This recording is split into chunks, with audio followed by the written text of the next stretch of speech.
Okay, what's going on? Welcome to the Space and Rocket Review. Space and Rocket Review. You two girls.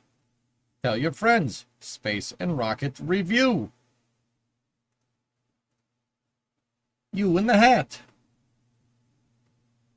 It's first Space and Rocket Review since I've been back from vacation. What's going on, everybody? I'm EJ, your host. I will be taking you on this radical journey of space news for the second week of July and some of the first week of July too. I'm not wearing a hat. I wasn't talking to you. Jeez. All right. What do we got here? So, actually, honestly, for the first week of July, guys, was not like on my phone, so I don't really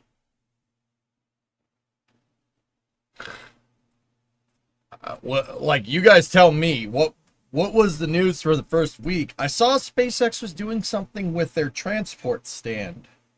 What's that about? Nice hat, by the way. Thank you. Bringing you any good news.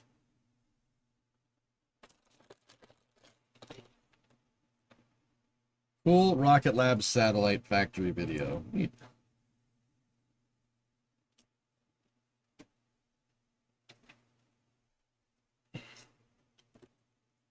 Relate wants to move a shuttle. Oh, God. Not.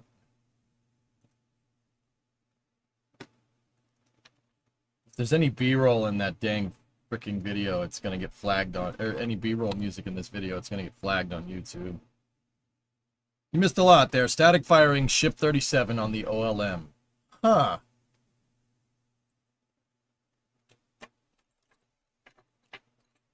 NASA got $10 billion for Artemis.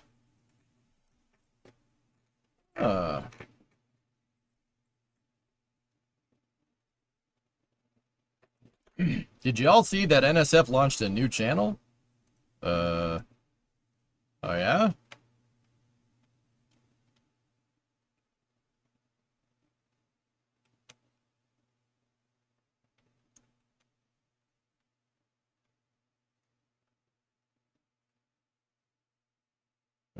That's what I get for being away for a week.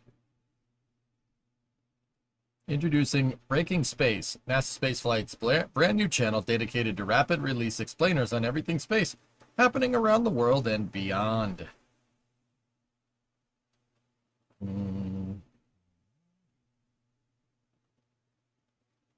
Yeah, let's check it out. The European Space Agency has just selected 5 launch companies to participate in the agency's European Launcher Challenge. This challenge was proposed at the 2023 Ministerial Council in Seville, with the agency releasing a request for information a few months later in June 2024 and a formal request for proposals in March 2025. The programme aims to increase competitiveness of European launch services, dominated by the more traditional launch company giants Arianespace and Avio. The challenge calls for companies to compete in 2 categories, or so-called components.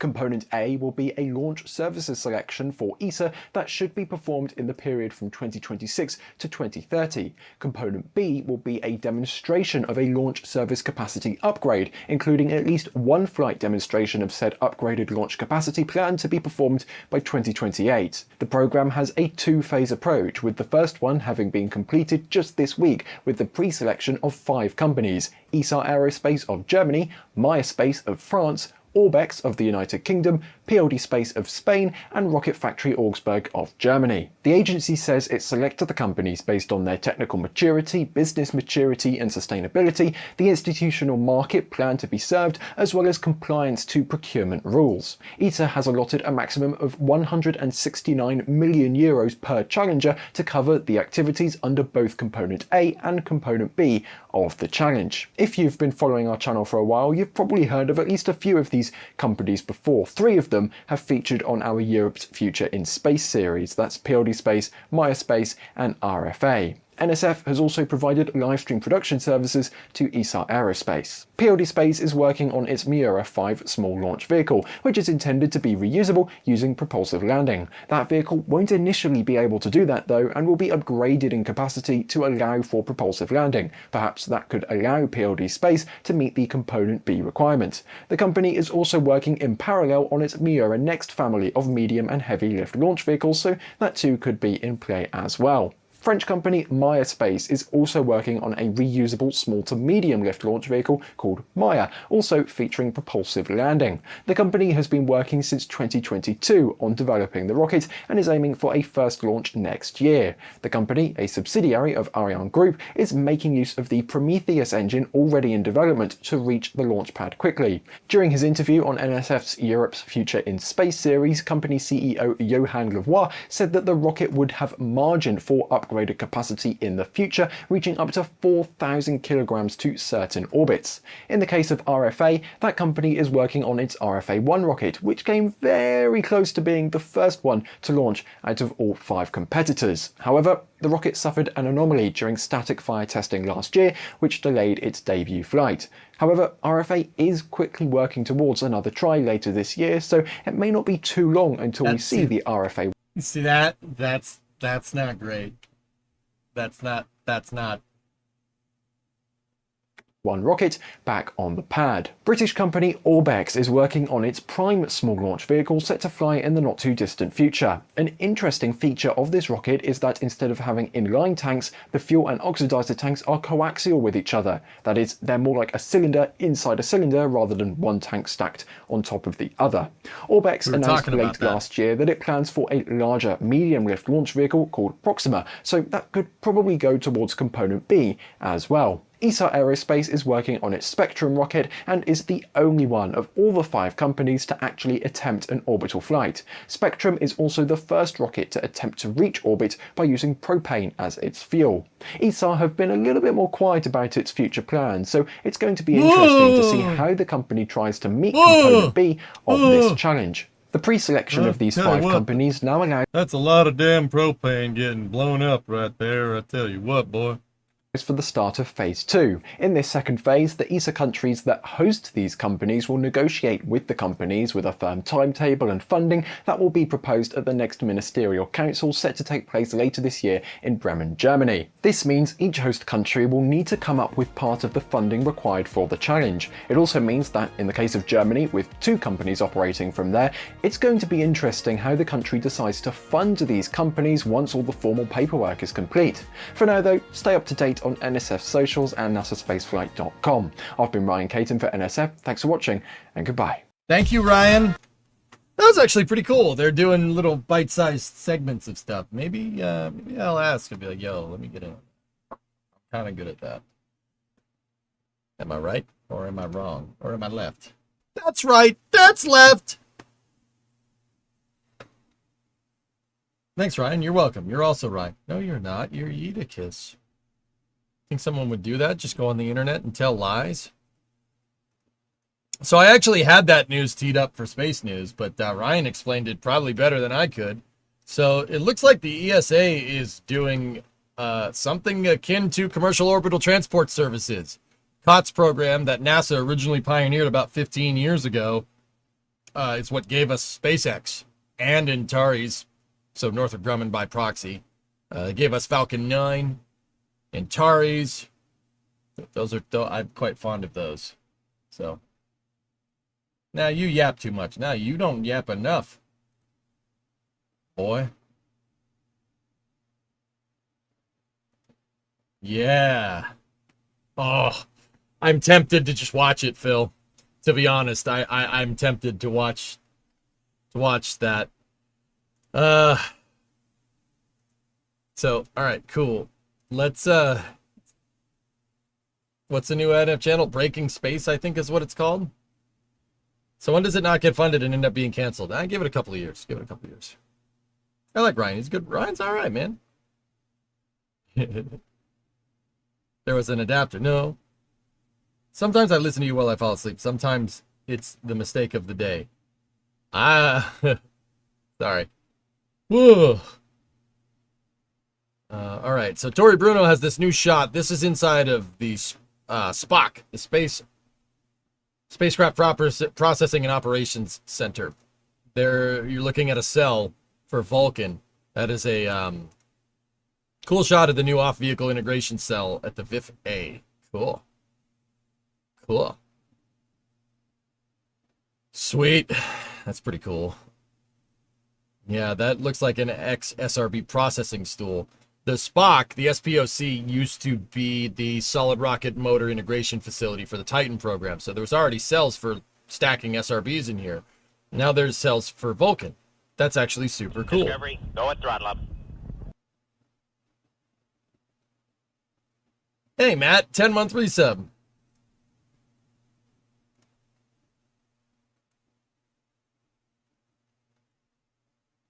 Thanks, buddy.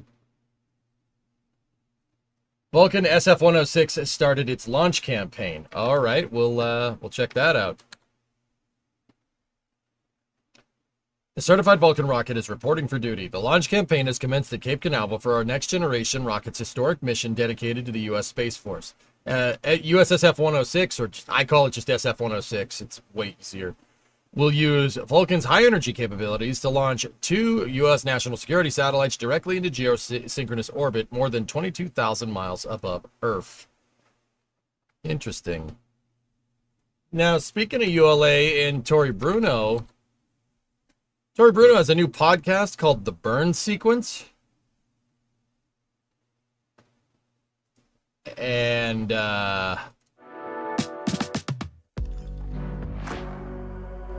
there was a pretty good guest on Hi, episode I'm Tori 2. Bruno.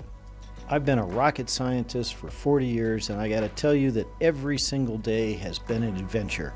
I have gotten the opportunity to do just amazing things. I have slept on a torpedo. I have shot a bullet out of the sky with another bullet.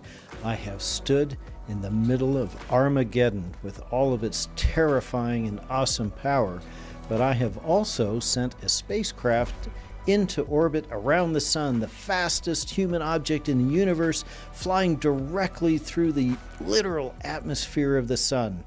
There is no career like a career spent in service to this great nation, service to the awesome cause of exploration, in service to the great calling of human dignity around this planet. Why not subscribe to ULA? And now, Oh, on the burn sequence, I'm going to pull that curtain back a little bit and let you look inside. So welcome to our show, and welcome to the burn sequence. So that's the guy that runs ULA, guys, the United Launch Alliance, the rocket that we just saw getting stacked for SF-106. He's the CEO of that of that company. Now, you heard all that stuff that Tori Bruno's talking about. Tori Bruno has been in the aerospace industry for a very, very long time. He's worked on a lot of cool things. Some of the things he mentioned. But yeah, it's pretty interesting him having a podcast. And here, look who his guest is. Well, lately I have been thinking a lot about NASA. You know, NASA is an organization with just tremendous technical breadth and depth. There is no other institution like it in the world. They can do things that no one else can do. No company can do, no private equity investor can do. You know, they work with these people, but really NASA is the leader of all of that. They are absolutely a jewel, not just for our country, but for the whole world. And when I think about that and their exploration mission, you know, lately my mind goes right to the James Webb Telescope. That space telescope is a capability that no one could do. Only NASA could lead that, and it is leading to just amazing discoveries. You know, there is a raging, emotional debate happening in the world of cosmology right now. And if your nerd factor isn't running around 9.7, 9.8, you might not notice. It's kind of hard to tell because cosmologists, when they're yelling at each other and they're getting very emotional, it's actually difficult for normal people to actually notice that. But that's what's going on, mainly because of the data coming off of JWST.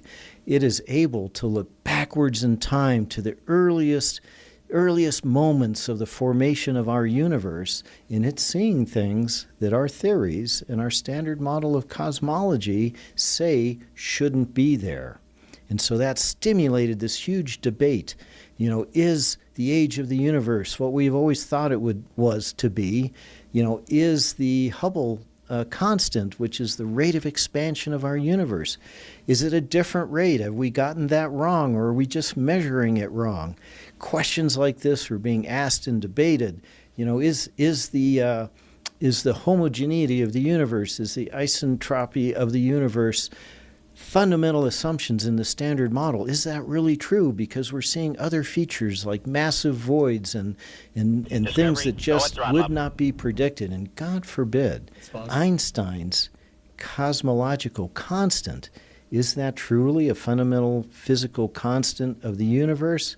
Or did Albert just make up a plug number so he could match the data that was coming off of Edwin Hubble's research at the time? So this is all healthy. This is actually really good. If you understood all that, good for you. Because that's how science works. These will be debated. People will arrive at new understandings.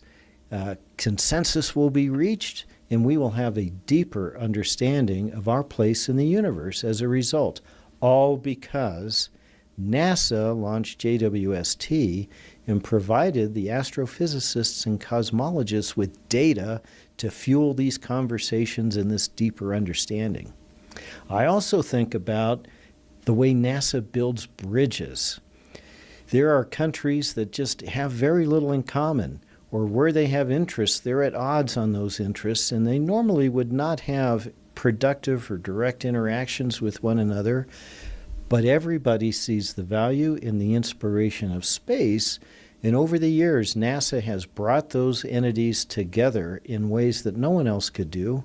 I mean, even during the first Cold War, where it was the United States kind of faced off against... First Cold War?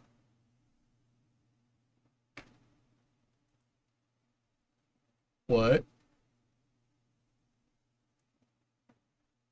The Soviets, and there wasn't a whole lot of things we agreed upon. We could always agree on joint research in space. And NASA, the space agency, was also an agency of diplomacy. And then when I look further, I think about the soft power that NASA brings to our country. And by that, I mean, again, during the Cold War, there was a lot at stake. Would civilization survive? If it survived, who would come out on top? Would it be the philosophy that valued individual freedom and justice and dignity, or would it be an authoritarian form of government that literally enslaved its own people? And there were countries in between that needed to choose. Many wanted to choose the path of freedom, but they also knew that if they chose the losing side, there would be dire consequences. And one of the things that they looked at was technological prowess, because in an age of technology ascendancy, they knew that mattered. And NASA was our standard bearer in a way that no other entity in America could do. Their just astounding accomplishments really made that clear in a completely peaceful way, that they were free to make a choice of their own will and not have that fear. Well, today we're heading into another Cold War, this one with an authoritarian government in China. And there are countries again being pressured to head in a direction they don't want to go. This is an opportunity for NASA again.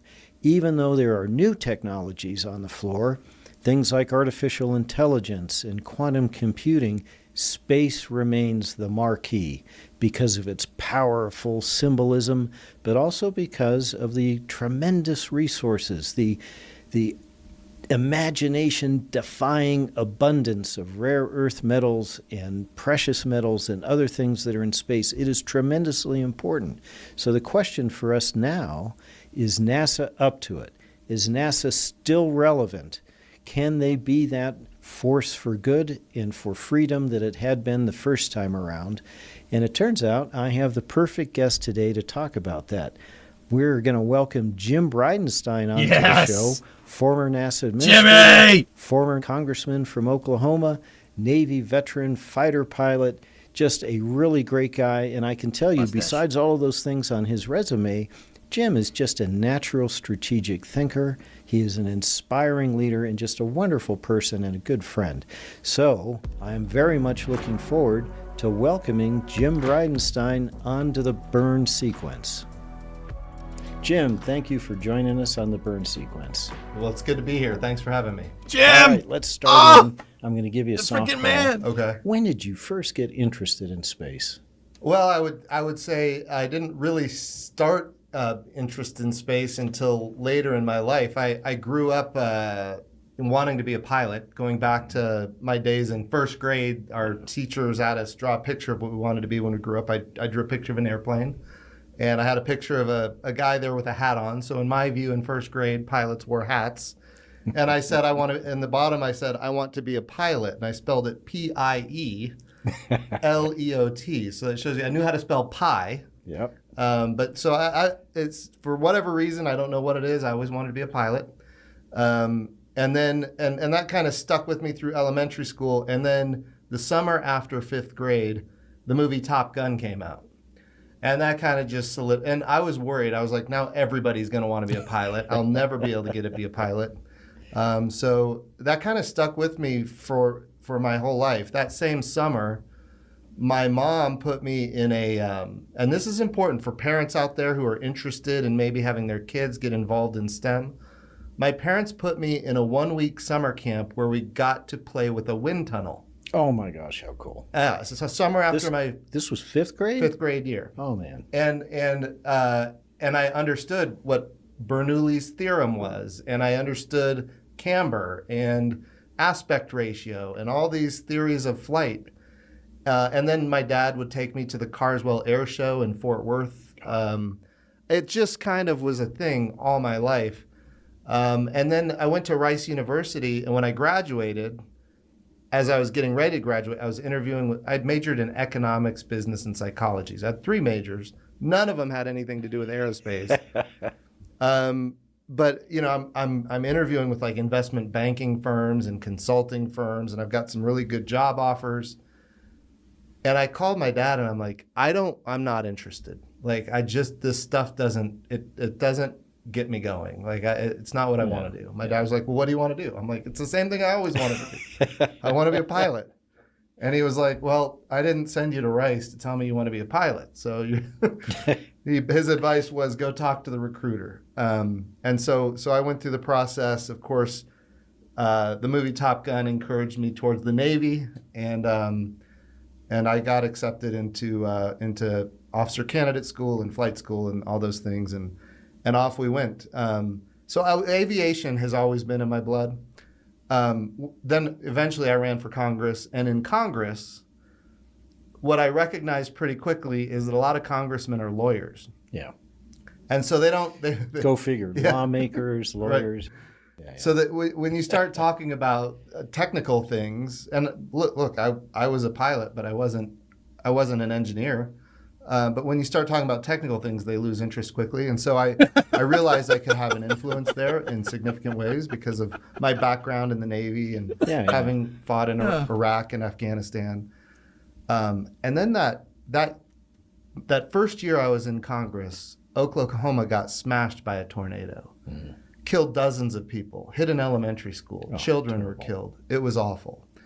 And at the time, the Suomi NPP satellite, which provides a lot of our weather data. Yeah. You know, when you get up in the morning, for the people that are watching, you turn on TV, you see a green blob on the screen, and it shows you where the rain is going to be. Right. 80% of that data is coming from space. Mm-hmm. And that one of the satellites that produces that data, Suomi NPP, was at the end of its life. It was having problems, and the JPSS-1 satellite was delayed. And we were about to have a gap. And I ended up being chairman of the Environment Subcommittee in the House of Representatives.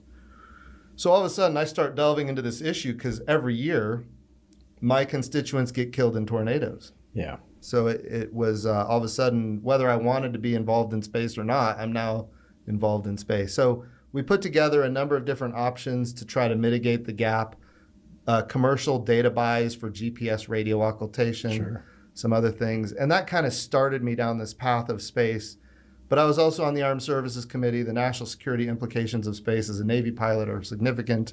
Oh, yeah. We were having issues there. And so then I started delving into the national security stuff deeper and deeper. And then we got to the point, and you were a big part of it, we drafted a comprehensive space reform bill called the American Space Renaissance Act. And that got the attention of a lot of people in the space industry. And I think that's kind of what prompted President Trump eventually to ask me to be the NASA administrator. So that's a much longer answer than you were looking for. No, it's a great story. But there's a lot in there. But how about you? I mean, what encouraged you to get active in space? Well, I'm a little bit older than you are. I didn't notice. And so, thank you. I'll take that, even though it's not true. But I'm just old enough to have been 9 years old when the moon landing happened.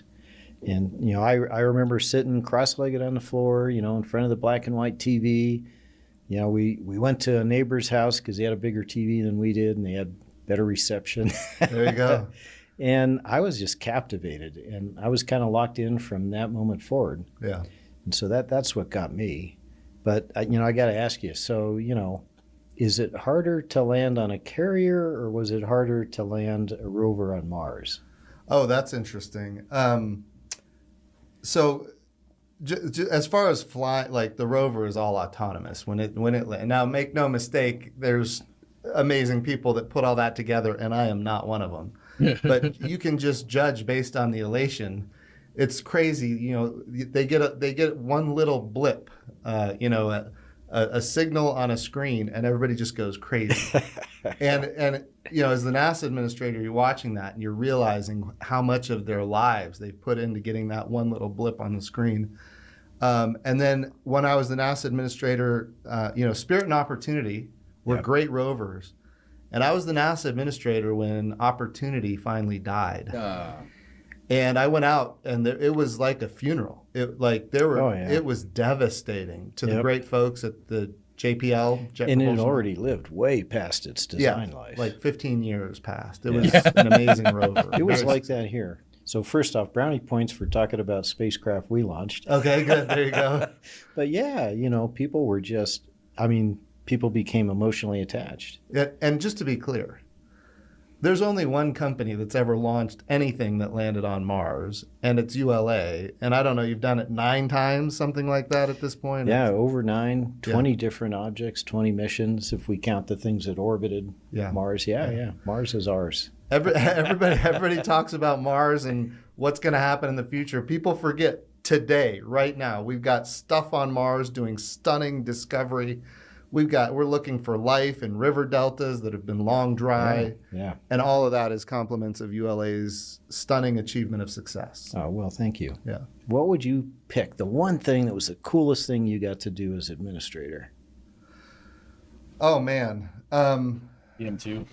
It's interesting because a lot of people think the NASA administrator is involved deeply into missions or into science, discovery, exploration. I will tell you, if you spend 1 minute getting deep into those kind of things, you're doing the job wrong. And I know every NASA administrator is different, but I saw my job as making sure that NASA was resourced to achieve the president's agenda.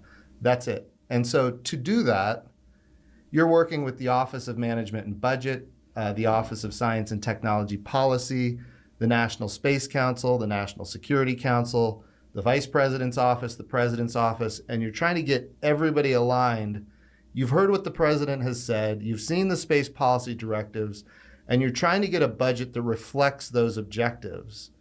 And it's a very political process, even inside your own administration. And I will tell you, I loved it. Like, I really did. It was just enthralling in so many ways. Because it played to my strengths. Like, I understood enough about what NASA did and what they were trying to achieve, and I also understood how politics work. Yeah. Because I was in the House of Representatives. So, but after you get that budget request, and while you're working on it, you're also traveling the world, trying to get all of our international partners on board at the same time, which is not easy. A lot of people realize we have pulled the rug on our international partners on a lot of programs. Yeah. And so getting them to believe that we're, no kidding, going to the moon, and this time we're going to stay, and we're going to use this technology to go to Mars, and it's very real, and we're increasing our budgets to do it, and we need you to increase your budgets. The hard part for me initially was I was talking to the heads of space agencies, and after doing that for 1 year, I realized the heads of space agencies from around the globe, they take budgets. They don't make budgets. No, they're already all in. You didn't have to convince them of anything. They're all in.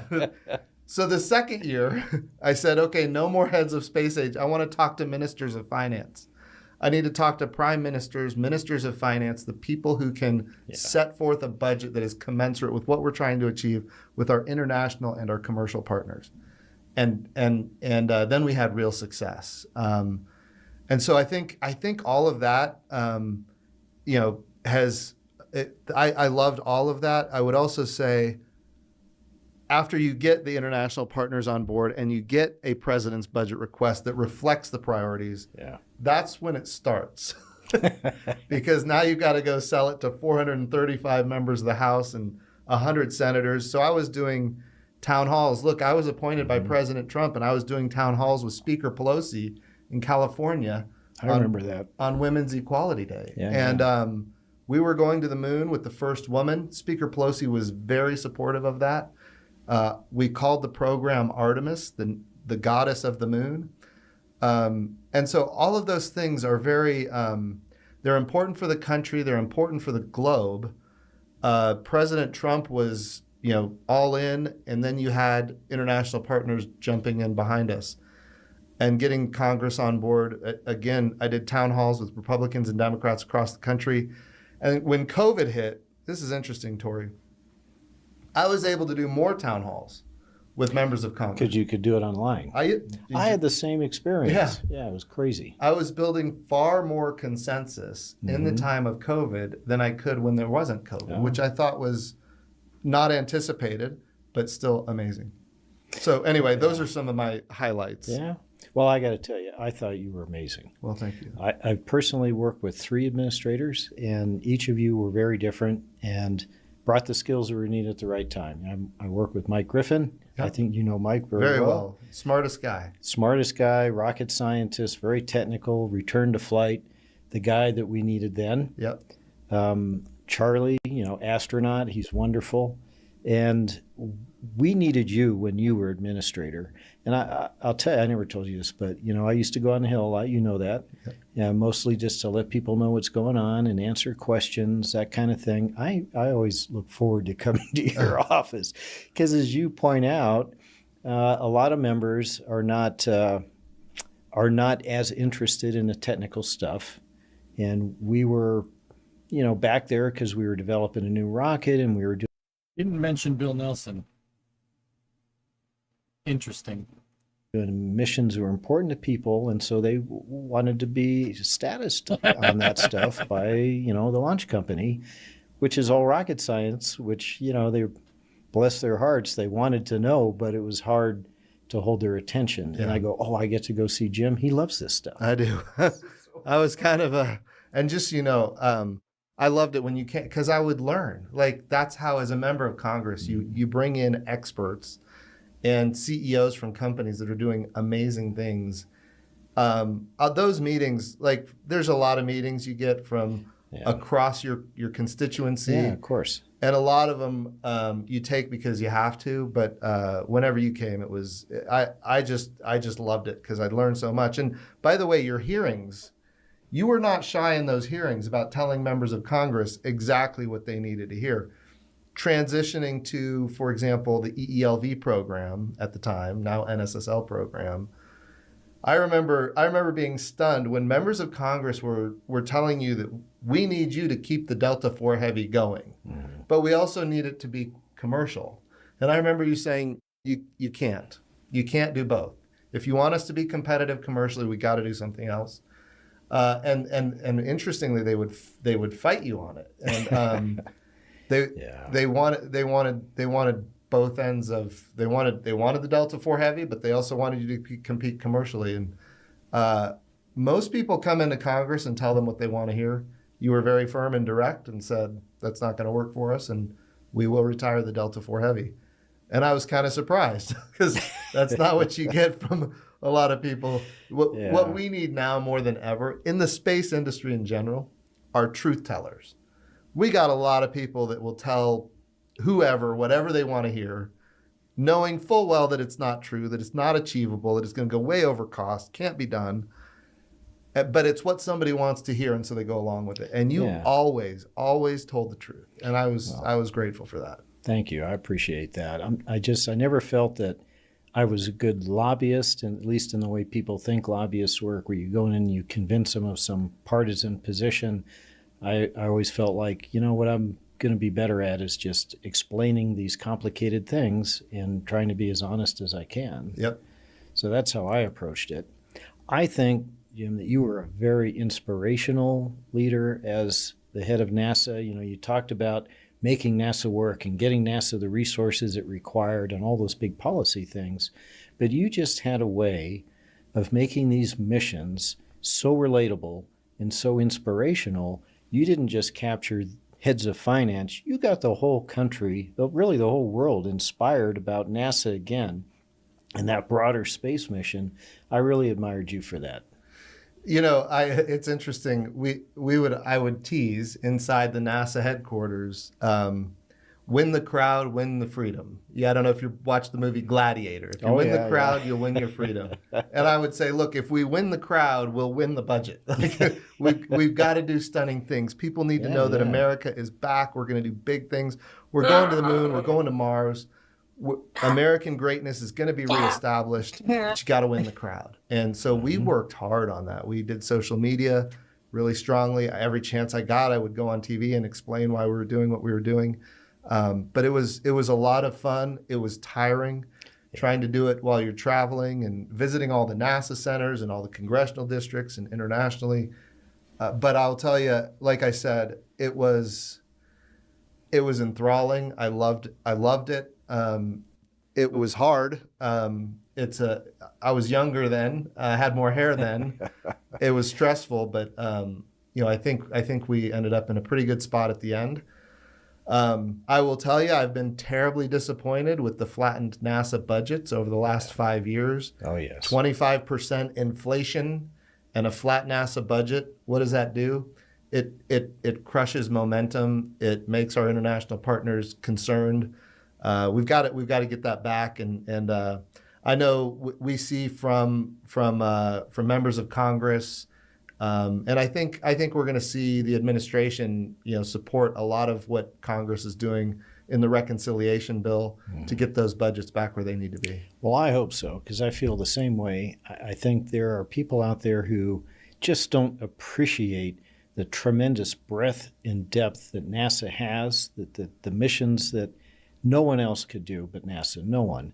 And they think that maybe a private company can come in, or we'll sprinkle some, private equity investment on something, and that'll just do what NASA can do.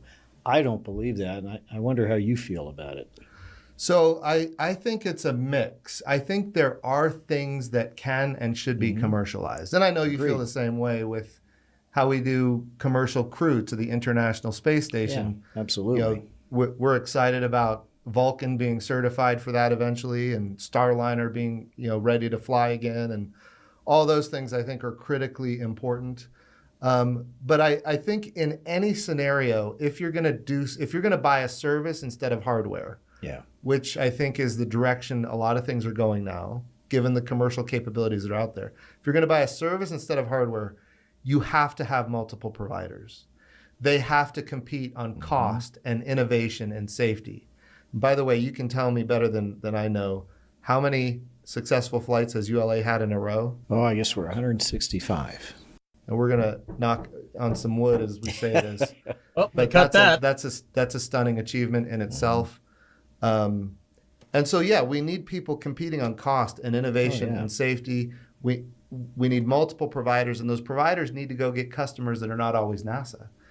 And to the extent that we achieve that, when we think about, for example, the ULA backlog and how many launches we have going forward, how many total launches have we sold already for Vulcan? Just for Vulcan? Yeah, just for Vulcan. It's 90. 90. Over 90. So that takes us through what, 2028, 2029? It'll take us to 2029. Okay. Again, that's a lot of, so again, you're getting customers that are not the U.S. government. Right. That drives down the cost to the taxpayer. It increases Yeah. access to space. He's right. So it's a blend. You've got to do He's both. right. You've got to have commercial. I agree. Yeah. And, you know, we, historically, we were a government provider. Yeah. And I agree with you that competition is so healthy Yes. for both parties. When you're the buyer, you've got choices, and you've got people who are really, really interested in doing better for you every year. When you're a company, if you don't have competition, it's really hard to invest in technology and innovation, because you have to go in front of owners or a board or investors and say, hey, I'm going to spend $200 million on this thing. And they go, cool. And what advantage will that provide? What's going to be different after you do it? And when you're a sole source provider in an environment where there is no competition, a lot of times you have to say, Right. it'll be about the same. We'll continue to do all the missions for our customer. And it's hard. It's a hard sell. But when you have that environment with competition, you can justify that, and it really drives innovation. It's good for the company. It's good for the customer. Yeah. So yeah, I'm with you. Yeah. And that competition, I think, is important, whether it's launch, whether it's, space stations that are coming next, whether it's access to the moon. Anytime, and I've always said, government monopolies are necessary in some circumstances. They when are. you think about the defense of the nation, for example. Sure. There are times when you need government to be the lead. There are other times, in my view, where you want to get private capital and you want to get those innovators from the venture world or from the private Sure. equity world, and blending all that together, I think, is what differentiates us today from where we were even 15 or 20 years Oh, ago. I think so. And you said it right. It's a blend. I'll say the bad tendency I often observe when I'm in the government working hard problems with people is this temptation, this black hole draw to the easy button. Yeah. What's the one thing I can do, and now this problem is solved, and I'll move on to something else. And it's almost never like that in these big complex environments. You need both. You need private investment. You need missions that are now where technologies are mature enough, the industry's mature enough to hand it over as a service. But if you don't have a bunch of missions that nobody can do but NASA's not doing its job. That's right. Right. No, that's right. So NASA should be considering, how do we move forward and do things for which there's nothing commercial yet available? Exactly. And how do we commercialize the things that we've already proven are possible? Right. So low Earth orbit, I think, is commercializable. Make no mistake, there's going to be a need for government activity there 100%. But there's a lot of commercial benefits to microgravity and other things. So I think there's going to be a blend. I would also say it's important to recognize we don't like government monopolies. Bad. The only thing worse than a government monopoly is a private monopoly that the government is dependent on, where the private monopoly has purchasing power over the American taxpayer. Right. Or pricing power over the American taxpayer. So It's almost like I've said that like many times on stream. I've been saying that for a good while, for like the last 10 years. Jeez. Smell that, chat? It smells like vindication.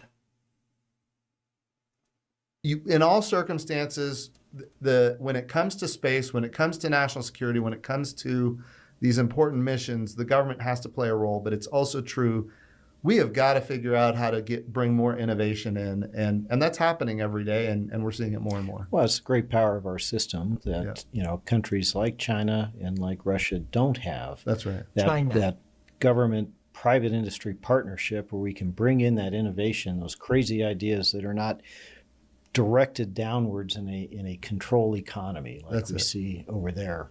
So yeah, I agree. And it's no secret, ULA had been a monopoly. It was a monopoly because there was only one domestic provider capable. Right. And I came here because that was changing, and I embraced that. I thought it was good for the country. It was going to be good for us. And it's a tough corner to turn. Yeah, it was real and I hard. watched it when I was in the House of Representatives. I watched it, and it's a tough corner to turn when you have that type of monopolistic position. They bring you in as a Hey, CEO and Shenrir. they say, okay, now we're going to be cost competitive, and we're going to be, and Oh. and you said, Okay. Oh, why do I always Okay, pause we on need- weird things? Okay, cool. Shen, what's going on, buddy? Thanks for the raid, man. How you doing? Dude, I've been super out of the loop because I went on vacation last week, so I don't even know what you were up to. What were you up to, dude? Let me know. What's up, Shenmue Raiders? How you guys doing? If you don't know me, I'm EJ. I'm doing my space news segment on my stream where we talk about what's going on in the industry. There is a podcast called The Burn Sequence that's hosted by a CEO of a company called United Launch Alliance. His name's Tory Bruno, and he's interviewing an ex-NASA administrator, Jim Bridenstine, somebody that we're quite fond of here. He likes space things, so we like space things too. You know, it kind of works. Anyway, guys, what's going on? Over on YouTube, if you're really confused right now, I got a raid from another channel, my buddy Shenrir. He's been streaming pretty much as long, if not longer, than me. Yeah, Ari, we will. What's going on? Guys, what was Shen up to?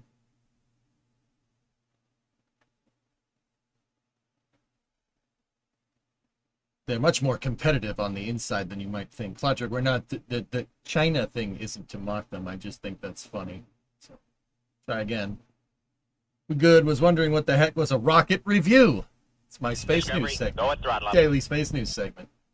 Geek! 74 month research, the Bridenstiner. Shen, how long you been streaming? He was fighting for the independence of India in Victoria 3. That... Yeah,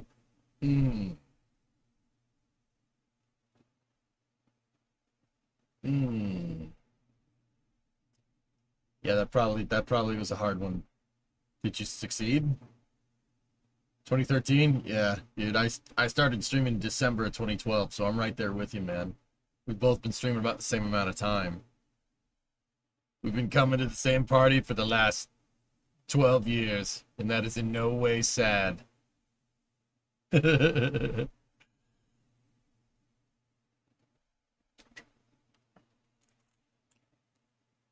Oh boy. Anyway, Shenry, you guys go give Shen a follow. He's playing some Vicky 3. Vicky 3s. Go give him a follow. He's a good dude. Trust me, OG streamer. Like, you, okay, all right. Unlike me, Shen plays video games. Like I do too, but you know, like there's this thing. I know it's kind of a rarity on Twitch nowadays. Somebody playing video games on here, but that's what we do. Britain didn't fight us. They had a 30% chance to give us independence, so now you are. Oh, all right. Nice. Cool.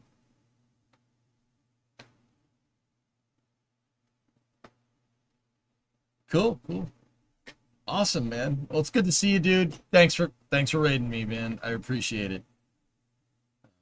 I mean, Shen, you know the drill. You take some time off from streaming, right? You come back and, you know, your numbers are in the toilet for a couple of days, so that boost is a surprise to be sure, but a welcome one.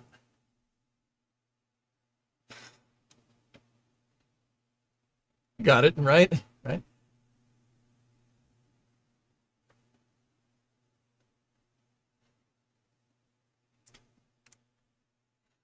Man, it's so tiresome. Hope your vacation birthday was good. Oh, it was awful. Yeah, it's really bad. Just got home from my vacay. You watched birthday yourself. Nice, dude. Tory Bruno. So check this out, Geek, and everybody else, and all the Shenmue Raiders. Tory Bruno is doing a podcast called The Burn Sequence. Look who the guest was on this week's podcast. Any plans for after hours? Yeah, I think we'll do something. We'll see. All right. Need a new rocket. Let's get back to you're it. telling members of Congress things they don't want to hear, and you're saying if this is the new world, we're going to compete. Yeah, let's back it up a little bit to make sure we're. Representatives, I watched it, and it's a tough corner to turn when you have that type of monopolistic position. They bring you in as a CEO and they say, okay, now we're going to be cost competitive, and we're going to be, and you said, okay, we need a new rocket, and you're telling members of Congress things they don't want to hear, and you're saying if this is the new world, we're going to compete, and You've done it. You've done it. So, So far, so congratulations. good. Yeah. Knocking on the There's cup more to here. do. There's always more to do, but that's the glory of a competitive world. So I got one more heavy question for you. Okay. Is it important that we return people to the moon, and is it important that we in America do that before China? Yeah. Yeah. Yeah. Yeah. Yes, it is. That's the short answer. Jim's probably going to give a little more eloquent answer than me, but yes. Yes. Yes. Yeah. Yeah. Fire at will, Commander. No, stop. She said stop. Should we still do it? Yeah. Yeah. The answer to that question for both is yes, and there's a lot of reasons. The value of the moon, there's so many different values to the moon, but we talk about natural resources. There's been a lot of talk recently about natural resources in Ukraine or natural resources in Greenland. People don't realize there's tremendous amounts of natural resources on the moon.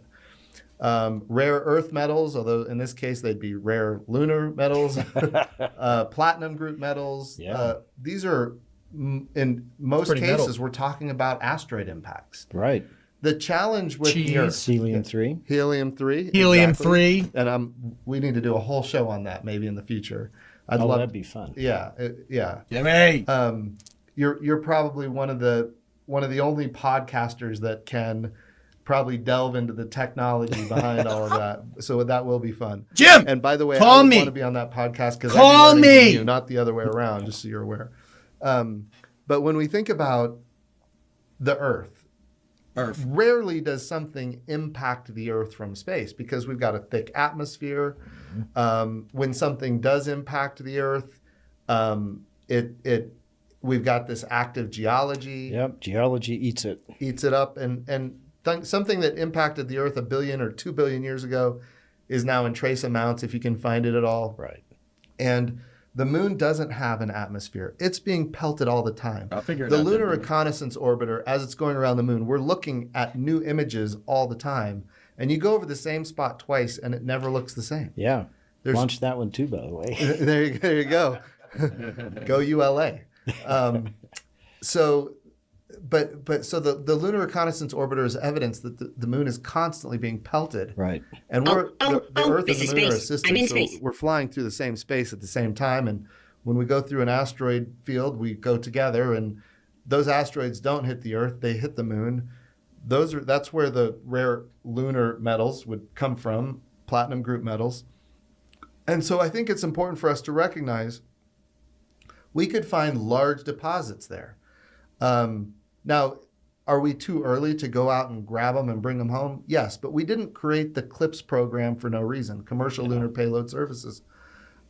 We created CLIPS because we want commercial companies to have access to the lunar surface. Right. Not just to get rare earth metals or rare lunar metals or platinum group metals, not just to get helium-3, but of course the water ice, hydrogen is fuel, oxygen is air. So all of those reasons I think it's important, but I would also say the value of the moon goes beyond the surface of the moon. The value of the moon includes Lagrangian points, which are points in space where you can stay for long periods of time. Maybe you can tell me about the Lagrangian. I can tell you all about Lagrangian points. But yeah. The interaction between the Earth's gravity well and the moon's gravity well creates these opportunities to, quite frankly, hide in space for long periods of time. Yes. And our enemies are taking advantage of that. And it's not just those L points, but it's also like rectilinear halo orbits and other capabilities, mass volumes of space.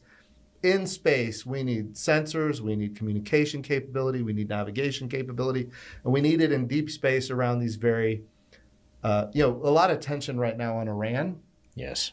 And a lot of attention because of that on the Strait of Hormuz. As a Navy pilot, I can tell you we got to have the Strait of Hormuz free. At some points, as much as 40% of the world's oil supply went through the Strait of Hormuz. Right. If you disrupt that, you fundamentally bring America to its knees. And so we've got to keep the Strait of Hormuz clear. And that same with the Strait of Gibraltar or the Strait of Malacca.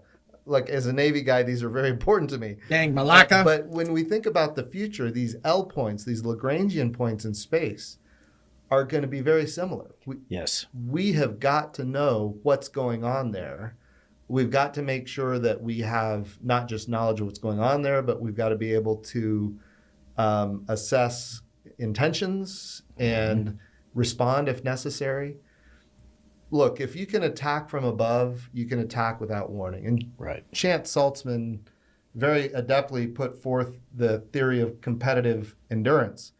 And, the number one thing is avoid operational surprise. Mm-hmm. I love that. That's fair. Quite frankly, we're not there yet. Nope. But with the investments that America will make, and of course with the launches from ULA And others. we're going to get there. So Yeah, the I moon is agree. critically important for a lot of reasons economically, for a lot of reasons on the exploration and discovery side.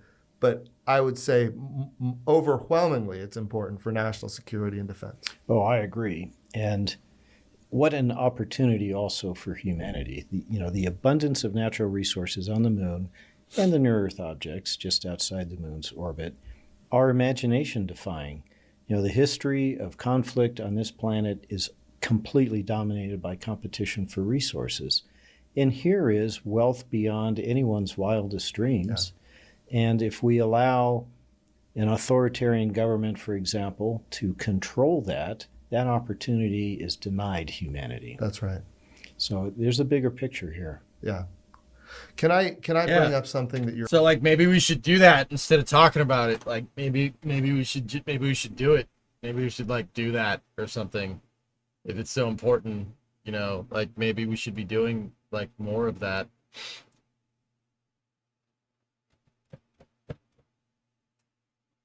I mean, I'm just putting it out there. Like that'd probably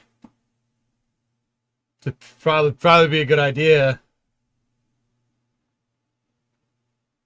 Your audience needs to know. Yes. Okay. Please do. So Feed me, Jim. I haven't done a lot of media or podcasts since I left NASA, but I am super excited about the burn sequence. I'm episode 2. You are. Who was episode 1? General Les Lyles. Les Lyles. Okay. So I'm happy to be number 2 to Les Lyles. I'm not insulted at all.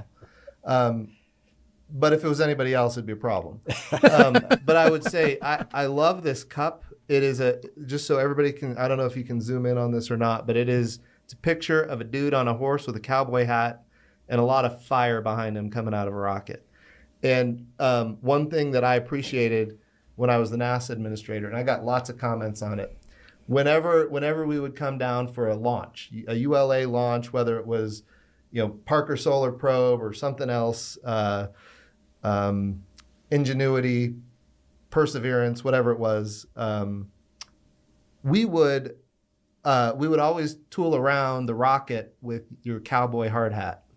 And I would get so many comments on social media about how come you don't have a cowboy hard hat? And I've got to get one. So at some point, I'm anticipating that you will allow me to get that cowboy hard hat, which of course is what you're wearing likely on this horse on this cup. Tell me if it's all right. Why are you on a horse and why do you wear a cowboy hard hat? Oh, well, I have horses. Okay. I grew up on a ranch and dreaming about space. There you go. And so now I get to do that work, but I also get to still have a little bit of property and my horses. And when I'm home on a weekend and I get a little bit of time, that's where I'm at. Okay, that makes sense. But I got to ask you, like, one kind of important question related to that. So are you familiar with the parody Twitter account, Tory Bruno's Mustache? I've heard of that. It's been a long time. I've heard of that. Because I heard a rumor that you knew something about it. Yeah.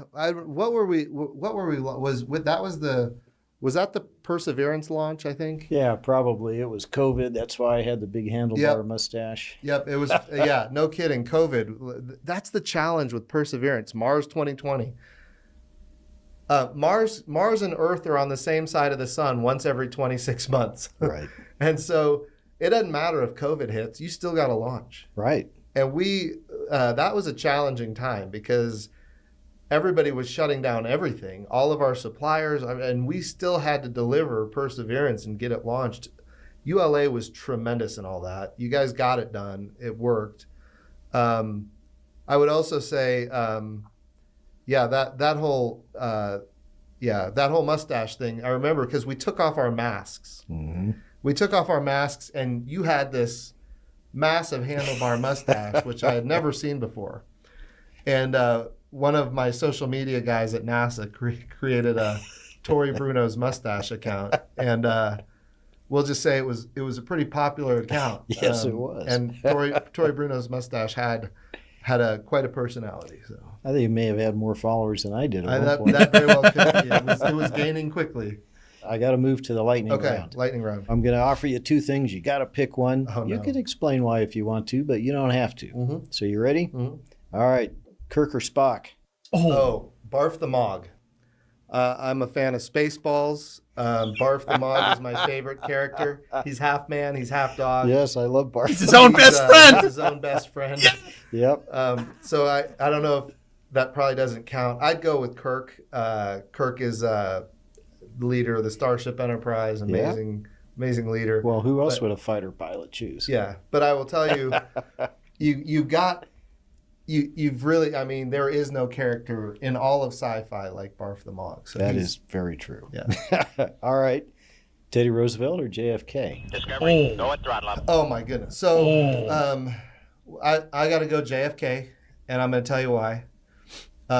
I went to that university in Houston, Rice University on South Main. Go Owls, hoot! Oh, yeah. We won the Southwest Conference Championship in football in 1994. We won the College World Series in 2003. And of course, John F. Kennedy came to Rice to give the moon speech, the famous moon speech, Oh, yes, 1962. And in that speech, he's talking about all the hard things we do. You know, why fly across the ocean? Why climb a mountain? You know, why go to the moon? We do these things because they're hard. In there, everybody forgets this. He says, "Why does Rice play Texas?" and of course, the answer is because we win. That's why Rice plays Texas. 1994, I was on the sidelines when Rice beat Texas in football. It was a glorious day, and so I give JFK credit for that 1994 victory over Texas. Outstanding. There you go. Can't beat that. Yeah. All right. Perseverance or Parker Solar Probe? Perseverance.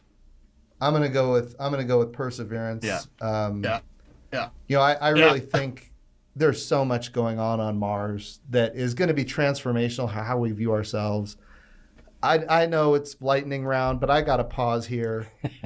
When I was the NASA administrator, it wasn't that much time, but in those years, we found that Mars has methane cycles that match the seasons. Right. That's stunning. It could be geological, but it could be biological. We saw methane plumes that were of such size that a lot of folks were saying that can't be geological, not that we know of. In other words, it would be biological. Yeah, I remember that. And then we discovered, of course, complex organic compounds all over the surface of Mars, the building blocks for life. And for the first time, we found that there's liquid water 12 kilometers under the surface. Anywhere there's liquid water on Earth, there's life. Is that true on Mars? We don't know, but we should find out. So all these things. And then after I left, NASA put out a research paper not too long ago, and they said that there's enough liquid water on Mars that if you brought all that liquid water to the surface, it would cover the surface in an ocean that would be, I don't remember what the number was, but it was multiple kilometers deep. Yes. And it's liquid. That is an amazing piece of information. So I love the Parker Solar Probe flying through the solar corona, through the sun's atmosphere. Again, stunning achievements. We need to understand the sun because when we go to the moon, those corona mass ejections or solar flares, you know, they can be very dangerous for our astronauts when they're not protected from the magnetosphere that we have here on Earth. So we've got to understand the sun. We've got to be able to predict all those things. But it's also true that once you're on the moon, in many ways you can be protected by getting under. Yes, you can. Under the surface.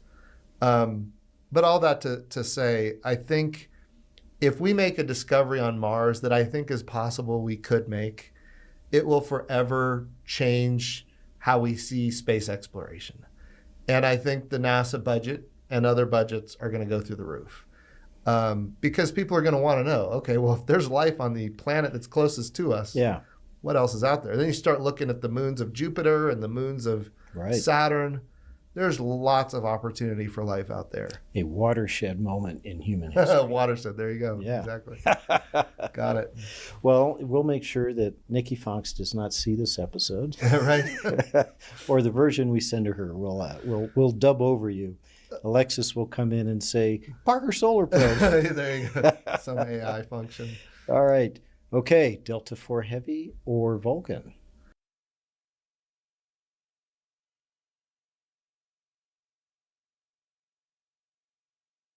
Delta IV Heavy. I'm going Vulcan. Jim! Look, the Vulcan is the future. No! Our country's going to need it. It's going to be launching all of our most important national security capabilities. High energy orbits. This is space. I'm in space. It's critical to the security of the country. Not that Delta IV Damn it, wasn't. Jim. It was as well. But the Vulcan's going to be competitive for a long time. Yeah. Driving down costs, increasing access, all those things are important. So I'm going Vulcan. Yeah. I mean, I think you're right. I'll miss Delta IV Heavy. I miss her already. Yeah. You know, the Orange metal ball rocket, good! Set herself on fire before she left the pad. And last, Coke or Mountain Dew? Mountain Dew. I'm going to go, I got to go Mountain Dew Baja Blast Zero Sugar. Oh my gosh. That's my new go-to. Now, All right. I would have said when I was the NASA administrator, Diet Mountain Dew. I go Mountain Dew in general, but Diet Mountain Dew. But now it has switched over to Mountain Dew Baja Blast Zero Sugar. It's like the nectar of the gods. Awesome. Yeah. All right. Since we're over time, I'm going to tell you one quick little story. I'm thrilled. I probably shouldn't because I'm going to talk about a guy Awesome. and I don't have his permission. Uh-oh. But you know how I love coming to see you because you love space. There was another guy in the administration who also loved space. You know, Secretary of Commerce. Remember Wilbur Ross? I do, yeah. We'd come into his office and, you know, he'd been doing commerce stuff all day, you know, banking and things that were in his portfolio like salmon fishing rights and crazy stuff like that. But he also had NOAA. And we'd walk through the door and his staff would roll their eyes and hang their head because he would sit there the rest of the day with me talking about rockets, blow up his entire calendar. And it was like that when I came to see you too. So yeah. thank you for well, that. thank you for saying that. And yes, Wilbur Ross was an amazing secretary. And we actually worked on a lot of things together. Secretary of Commerce, NASA administrator, we're all trying to develop American industry. Yeah. And he was keenly focused on all of the activities that NASA was doing and how do we lead commercially in space and all that stuff. Yeah, he was great. Yeah, and he so was. were you. Thank you for your leadership. Thank you for yours. It's been great being on your podcast. Let's do it again. Yeah, we'll do one just on helium-3. We'll do Fun it. fact, Min Mist All right, contains Jim. no mint. It's frozen Mountain Dew Baja Blast. Jim, thanks Thank you. again. You bet. All right, so that was a really fun conversation with Jim. I could talk to Jim all day long, but now we're done. Maybe we'll bring him back another time. But for now, we are exiting the burn sequence. Thank you for joining us. Like and subscribe. I miss Jim. I miss Jim a lot.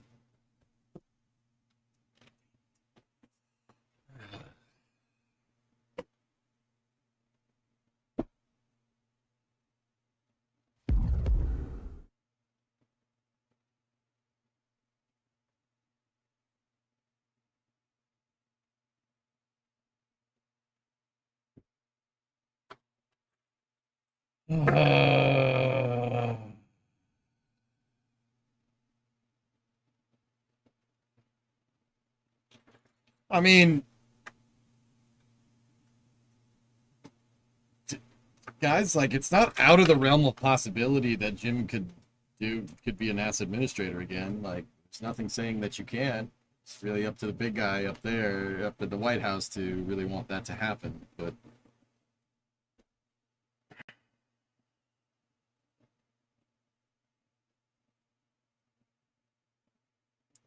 you notice how they didn't mention Bill, which is I started out when Bill first became NASA administrator. He didn't do too bad, but I'd say by around 2022, 2023, I was starting to be like, that's not cool. Please don't do that. You know,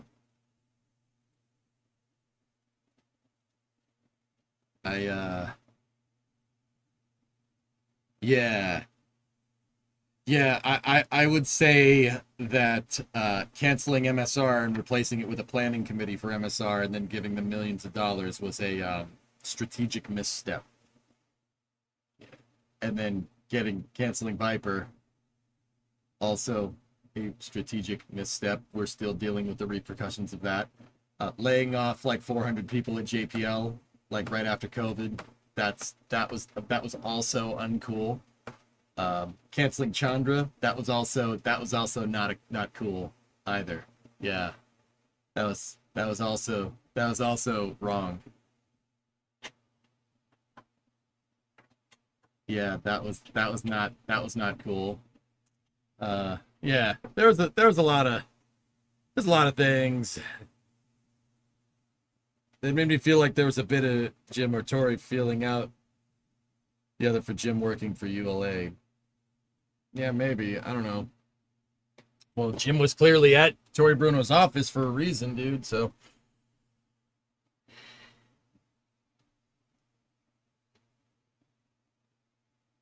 No, Kai Fox, no company will take it. Nobody wants NASA's table scraps, dude. Not like that. It's gonna sit in a facility until it's scrapped. Which kills me to say. But anyway, that's the burn sequence. That was super cool. That was super good. I kind of perused over episode 1, but now I'm gonna go back and watch it. But yeah, that was a little bit of a detour for space news, but I could see Jim being a lobbyist. That's basically what he does nowadays, Dave.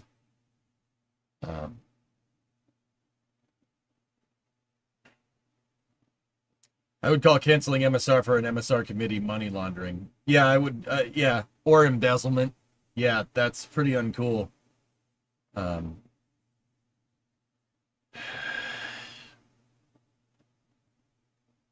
Yeah, that's on the United Launch Alliance YouTube channel, guys.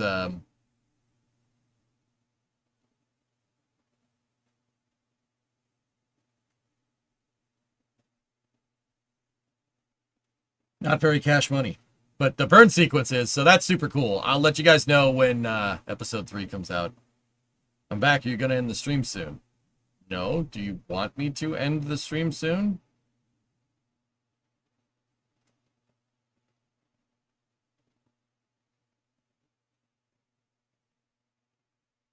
Did you eat? Yeah, yes.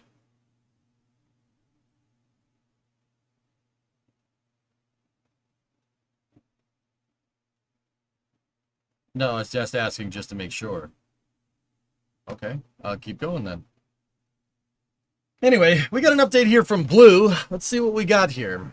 Blue says, we've successfully manufactured and integrated the propellant tanks into the propulsion module of Blue Ring's first flight vehicle. A significant milestone enabling our dual propulsion system as we make progress towards full vehicle integration. The team has completed 6 additional tank builds and is well on their way to completing 5 more, all destined for integration onto our Blue Ring spacecraft. Yeah, okay. So if that doesn't look like much, it isn't much right now. But if you guys don't know what Blue Ring is, it's essentially a timeshare, not a timeshare, mixed use satellite. Like, you know how in architecture there's a mixed use building, so it's a building that could have apartments and a store in it and an industrial space in the back or whatever, you know, and a pool. It's got free real estate. It's got a pool in the back. The satellite is basically a mixed use satellite. It can basically do a bunch of different functions and do whatever you want it to do. It can be used as an orbital tug. It can be used as a satellite. You can do whatever you want with it. Blue Ring is one of the many programs at Blue Origin that we really don't hear too much about, but there was a Blue Ring Pathfinder that was on the first New Glenn mission. So yeah, good progress from them. Hopefully this ends up going on a New Glenn flight soon or something. That'd be pretty cool. Anyway, let's pump over to our buddies over at Vast here. Haven Demo moves into the thermal vacuum chamber, TVAC, where we simulate the extreme temperatures. Go at throttle up. Yuck! 124-month resub. Where we simulate the extreme temperatures and vacuum conditions of space. This test allows our team to replicate vehicle operations in space and gain valuable insights that will help us prepare for the Haven Demo in orbit. All right. That is the demo satellite. Basically, that's going to demonstrate a bunch of technologies that prove out that the spacecraft, the space station module will work. Cool. There's a lot of, no, that's not tinfoil. Okay, it's multi-layer insulation, MLI. Okay, multi-layer insulation, space blanket. Okay, differences. What do you think about the adapter for Starship OLM? I'm getting to it. How about the VPS Space Static Fire? I hadn't planned on showing it, but Joe did static fire it, which is pretty cool. Anyway, next bit of news. Looks like Reynolds to you. Well, it's not. So, my buddy Max, that I just say is my buddy, but I actually want to like kick him in the face in Minecraft. No, I'm just kidding. Max is my buddy. Posted this from the KSC press site. Mobile Launcher 2, designed and built to support SLS Block 1B, completed stacking earlier this month with its 10th and final module being lifted into place. Now at its full height, work will continue on Mobile Launcher 2's internals and umbilical structures. That thing actually came together pretty quick. Pretty good. Oh, eye candy. Hello. Hello. Whoosh.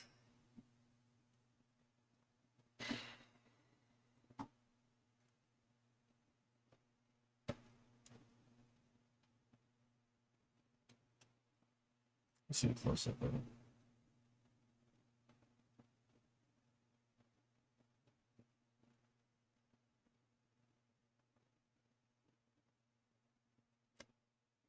What's the difference from MLI and Myler? The name. So Bechtel did something quick. Outdoorsman, guys. Oh, this is such an unpopular opinion with everybody that like all space fans. But to be 100% honest with you, the more and more I read about this, guys, the more and more I understand why this thing ended up costing $1 billion. Now, is that because Bechtel likes to milk contracts? Well, historically speaking, yes, sure, absolutely. That definitely has something to do with it. But I'll say it once, I'll say it again. Mobile Launcher 2 is designed for SLS Block 1B and Block 2. Two rockets, or two variants of a rocket, that doesn't exist. It's really hard to build a launch pad for a vehicle that does not exist. Especially when you have upper level weight limits on what can be moved around on NASA's crawlerway. So what you're looking at here is what's called a mobile launcher. Just in case anybody doesn't understand what this thing does, this whole building, this whole thing, the whole tower can move. The whole tower can move, and it can go inside of those gigantic gray doors inside of the VAB. It's moved by a gigantic tracked transport vehicle called a crawler transporter. Crawler transporter drives underneath this, picks it up. It has adjustable ride height. It picks it up, and then it moves it into the doors here, into what's called a high bay inside of the VAB. The whole damn pad moves. There are weight limits for how much a crawler transporter can use, or how much it can move. Its weight is capped at about 16 million pounds before it quite actually will sink into the swamp. Now, with all that being said, the rocket SLS is probably 8 to 9 million pounds, maybe 10 million, depending on, you know, if the design was finalized. Maybe, we don't know.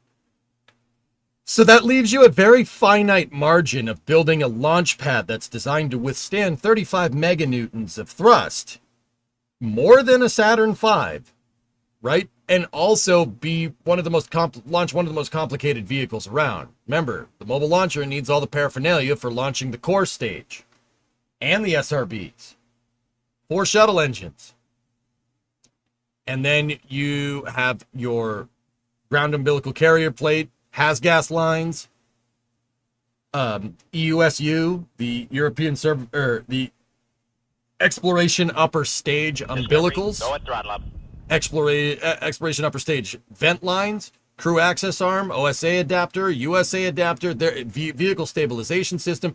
That is the most complicated part of the entire it is a launch pad that moves. So it's probably the most complicated one we've made since the Saturn V by a long shot. Now, with all that being said, let's say the rocket, right? Let's say the rocket weighs, let's say Block 1B weighs somewhere in the ballpark of 9 to 10 million pounds. Crawler transporter can only move 16. That leaves 7 million pounds for a structure that needs to withstand a nuclear blast worth of overpressure events. You saw the Artemis 1 mission. If you didn't, it made a gigantic mushroom cloud out the flame deflector. It was pretty cool, actually. So you need to make an object that is somewhere on par with something that can be basically nuclear, biological, chemical resistant, right? And it needs to also be the lightest thing that has ever moved down the crawler way, save for a shuttle mobile launcher platform. Right? So what I'm trying to tell you is that it's not entirely Bechtel's fault. It's really the result of basically piss poor planning. Because for some reason we decided to build the launch pad for a rocket that doesn't exist. And nobody seemed to think that, the crawler transporter has a maximum weight capacity, and carrying around a rocket with 2 fueled solid rocket boosters on it might, exceed the weight limits. So Mobile Launcher 2, if you look at how it's put together, it is a completely different design. Now you have to get into aerospace engineering because you have an upper weight limit, and you do not know how much that damn rocket is going to weigh. So I don't really blame, Bechtel isn't entirely at fault here. You have to make the strongest mobile launcher that's also the lightest mobile launcher around. That's why if you look, it's all triangulated pipes instead of I-beams like the older designs. This thing has to be stronger, but it also has to be lighter than every other mobile launcher that we've ever made, going all the way back to the Saturn V. That's why this project ended up being $1 bajillion, because at the end of the day, you cannot make a launch pad for a rocket that doesn't exist. Are the ML2 segments heavier than the Starship Pad B tower segments? Probably not. Solution, uprate the crawler. They already did. CT2 as part of the Constellation program was basically refurbished and retooled in the late 20-aughts. Aqualux to be able to withstand an Ares 5. And then we canceled Constellation and promptly abandoned CT1 because it can't move around any SLS components.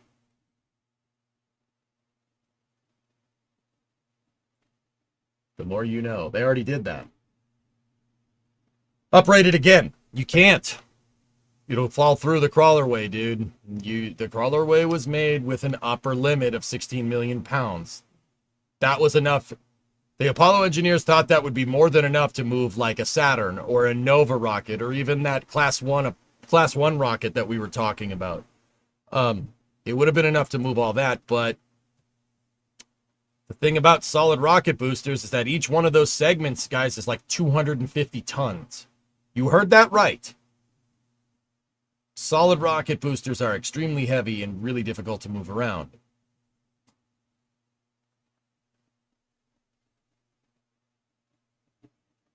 Did you just make a good case for building a new crawler transporter? It's not the crawler transporter at the end of the day, Admana. It's the crawler way. You can't move something 16 plus million pounds, or like I said, it will actually fall into the swamp. I said you couldn't build a mobile launcher in a swamp, but I built it anyway. It fell into the swamp. Now, if you guys want to make the argument that we should build another Complex 39-esque building with a uprated crawlerway. Yeah, sure. Maybe we should start with getting the one that we have already working. Probably a good place to start.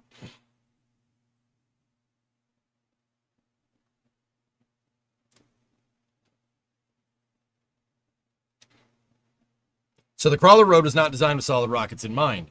No, it was not, John. The only reason why it worked really well with the shuttle program is because the shuttle program had mobile launcher platforms, not mobile launchers.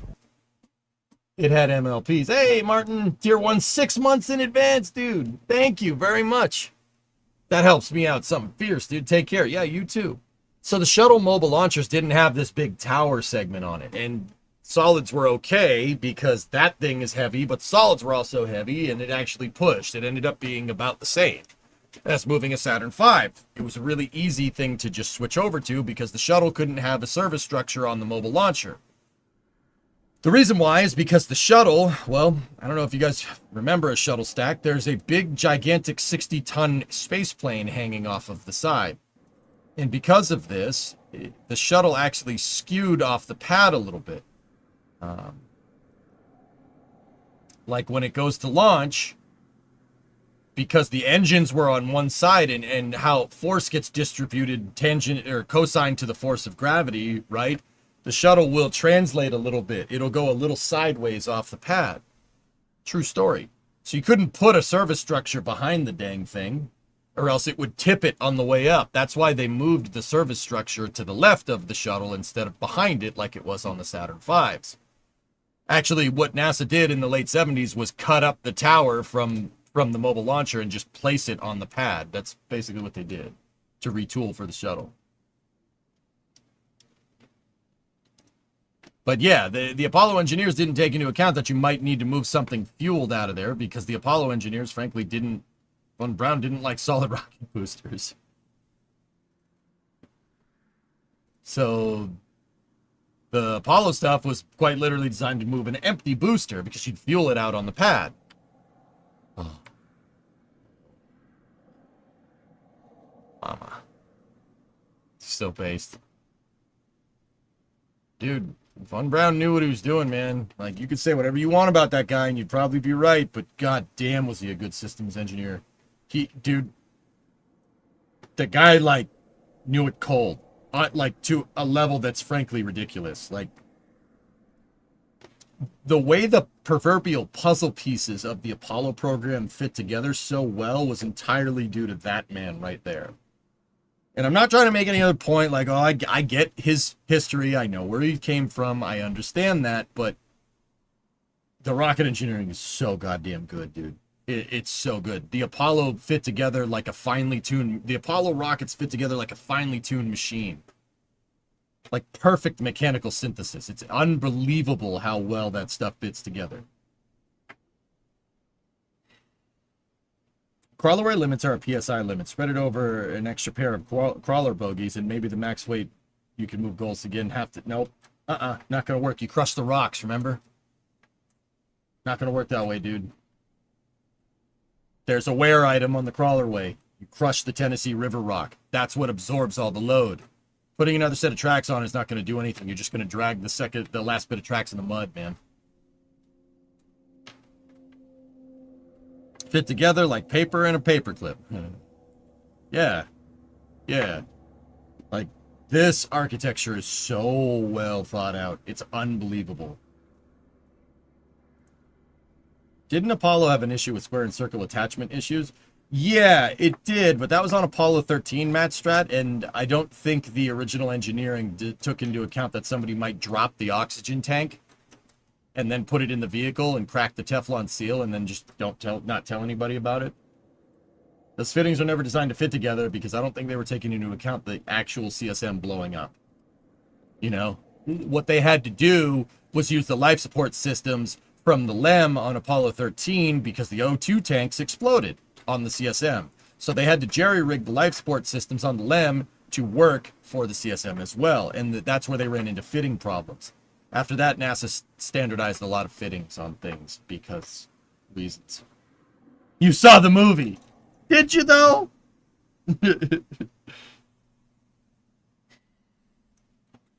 I mean, this respectfully, it's the same thing that's going on today with so much negative or positive comments toward a company like Elon. Look, man, Outdoorsman, I'm not ignorant to like Von Braun's past. I know exactly where he came from. I could probably tell people more history about it than the people who claim that he, to know a lot about his history. I've read all about what happened at Peenemünde in middle work, making rockets underground with slave labor. I know exactly what happened. Yeah, it's screwed up. I can acknowledge that, but I can also acknowledge that this is an amazing systems engineering architecture. It's amazing. It's so well thought out. And it wasn't just Von Braun. Von Braun was just a great project manager. It was the 400,000 strong Americans that backed him up. But yeah, I agree with you, dude. It's ridiculous. You watched it on television. Yep. But see, the Apollo program had the idea of buying 3 mobile launchers because then you design 1 and build 3. Therefore, by definition, the cost of 2 and 3 are not nearly as expensive as 1.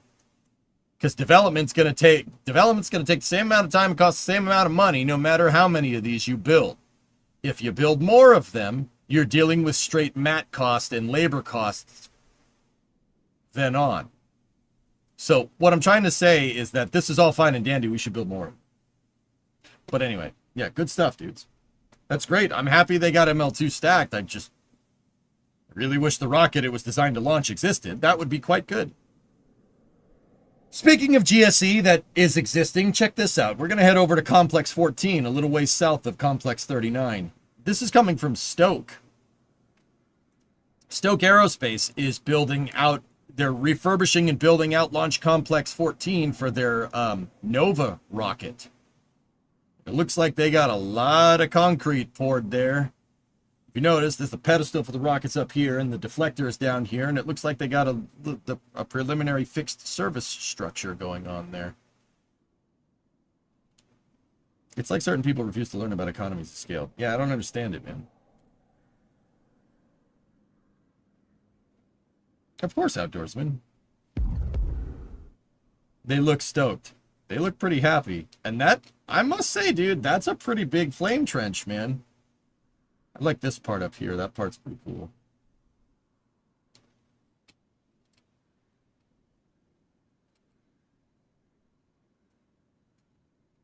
Nice, Fred.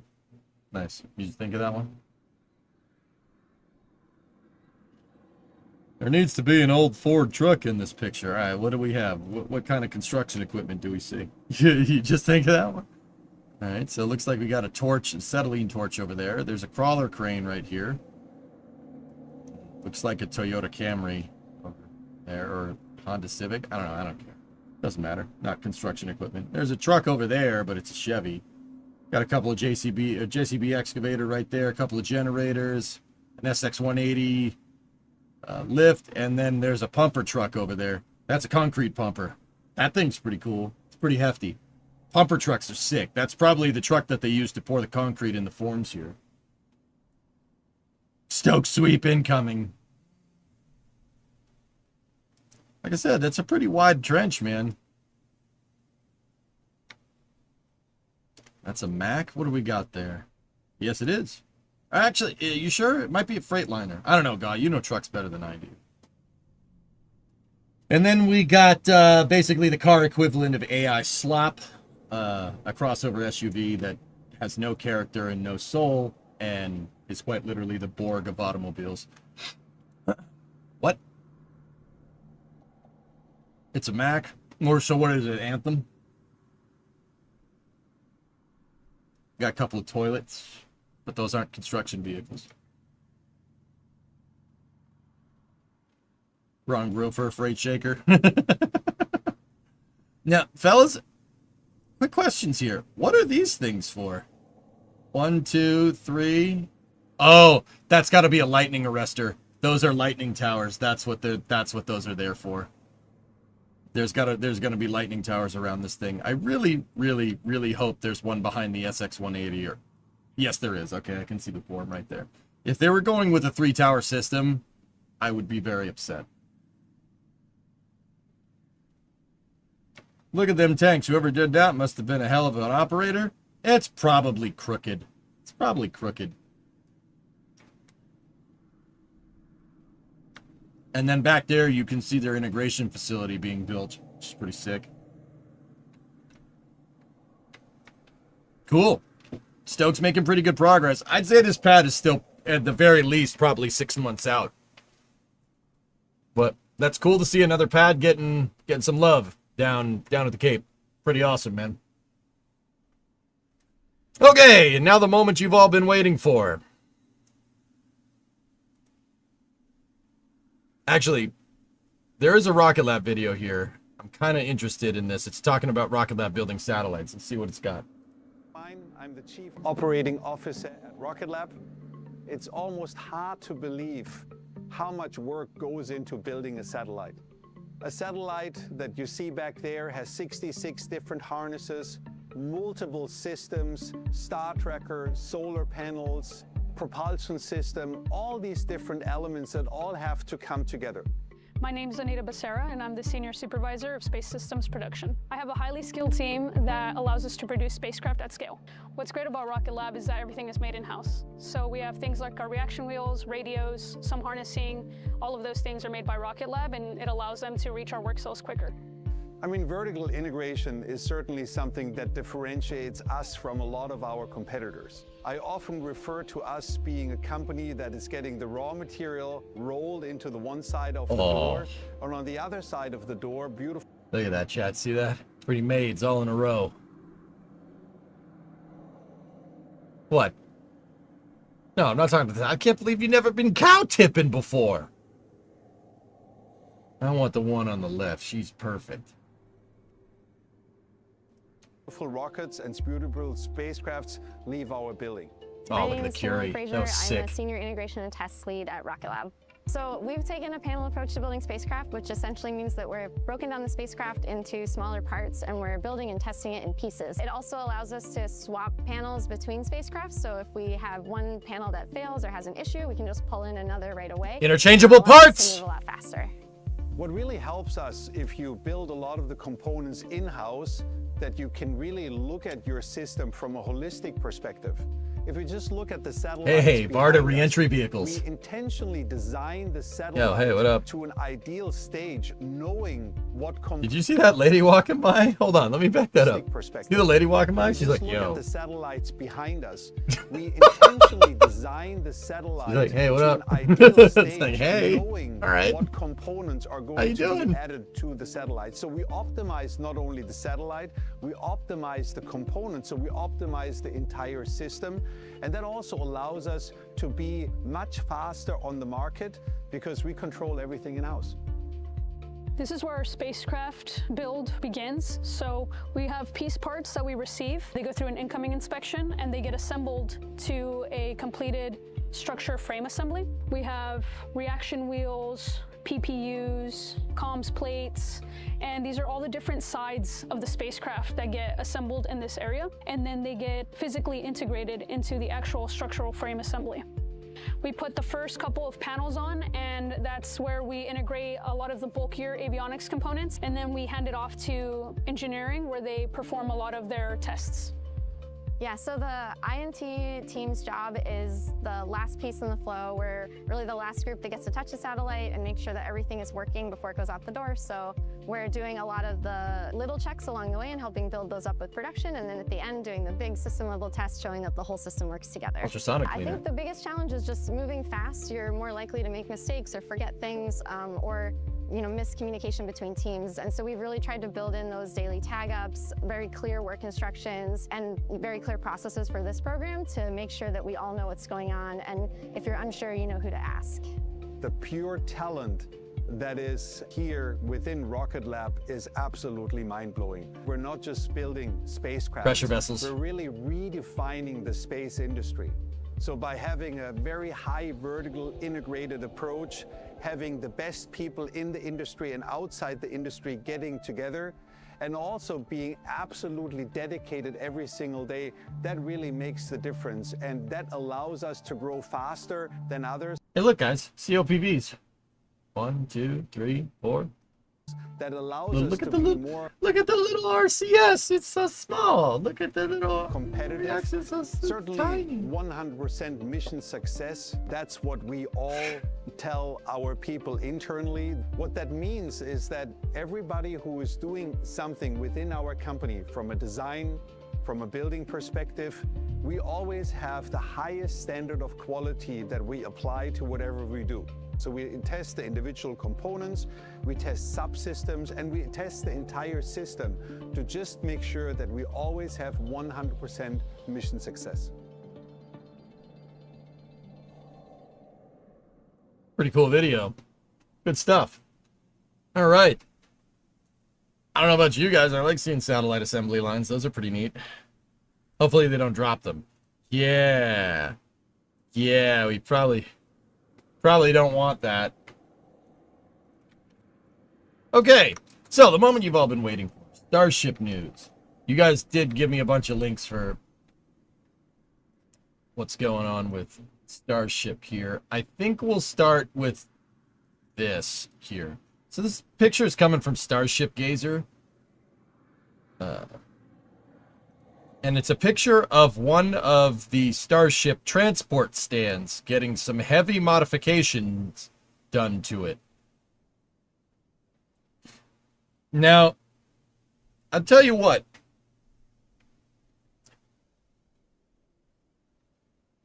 If you had told me that SpaceX was going to modify a transport stand in some way to get testing working for Ship 37, to complete Ship 37's testing campaign, and not just straight up rebuild Massey's, I would have called you nuts.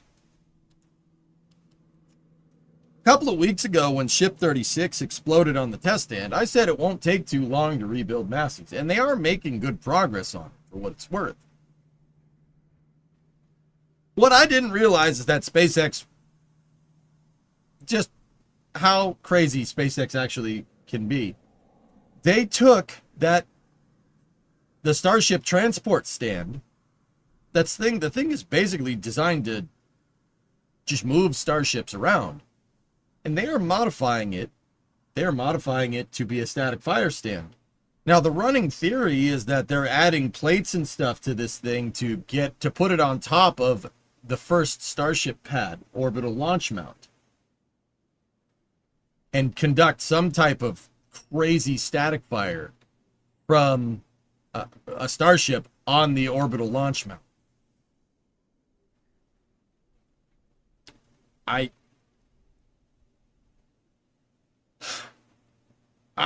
Yeah, a couple people suggested that this might happen, and I'll be honest. I said that that's probably unlikely. I think they'll just rebuild the test. They'll just rebuild Massey's and kind of go from there. Nope. I was wrong. They're going to set that thing, from what I can tell here, from the modifications that these dudes are making, they're going to set this thing down on the clamps, on the OLM-A or 1 or whatever you want to call it. They're going to set that thing down on the clamps. The clamps that would hold super heavy, and basically turn Pad A into an adapted test stand. How are they going to fuel it? They have a second Starship ship quick disconnect that's left over from the suborbital launch pads. Massey's was basically using parts from the early parts of the Starship program. It was using GSC from the early parts of the Starship program. Cast your mind back to about 5 years ago. There's 2 actually, 3 years ago at this point. There's 2 launch pads sitting at Boca Chica. There's suborbital A and suborbital B.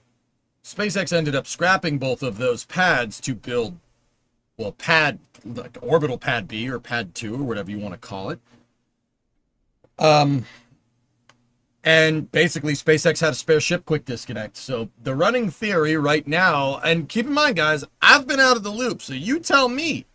The running theory right now is that they're going to piece together parts from OLM, or from the suborbital launch pad A, this transport stand, and the OLM, and actually make a test stand out of the first Starship pad.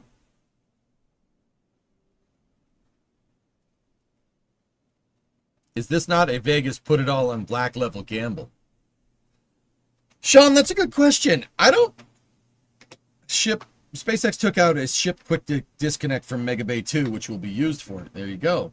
I don't think so, Sean. By the time so SpaceX is rebuilding Massey's. We know that they are. Actually, the progress has been quite good here. RGV, I'm pretty sure, had a picture of Massey's. Let me go find it. Yeah, here we go. So this is RGV aerial, right? This was posted on Sunday.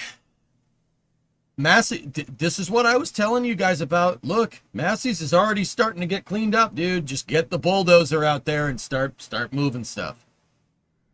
They already have gantries and scaffolding up around the test stand to basically make sure that it's okay. And also, the ship quick disconnect that was here is long gone. There was a huge thing that fell. The gantry, the service gantry for the ship quick disconnect was right here. And it fell and it landed on this thing. That's all gone. It's already been cleared out. It's not, there's no pieces of it around. Massey's might not be ready for fully months though. Yeah, okay, listen, hear me out. You're not wrong. I don't think it's going to take, so first of all, I don't think it's going to take that long to clean up. I'd say they'll have it rebuilt probably by the end of this month. If not, like very close to finished. It only took 2.5 months to build that test stand in the first place. So as long as you're the kind of bespoke parts, like the Massey's transport stand, this thing that looks like a head crab, as long as that thing is okay, it's just replacing pipes and rechecking out the pad. Now keep in mind, I said the pad would be rebuilt. The test stand would be rebuilt. Testing, I don't know. Testing might take a little bit longer to check everything out, make sure everything's good. You're not just going to put another ship on there and call it a day, and if it blows up again, oh well, because something, you didn't cross the T's or dot the I's.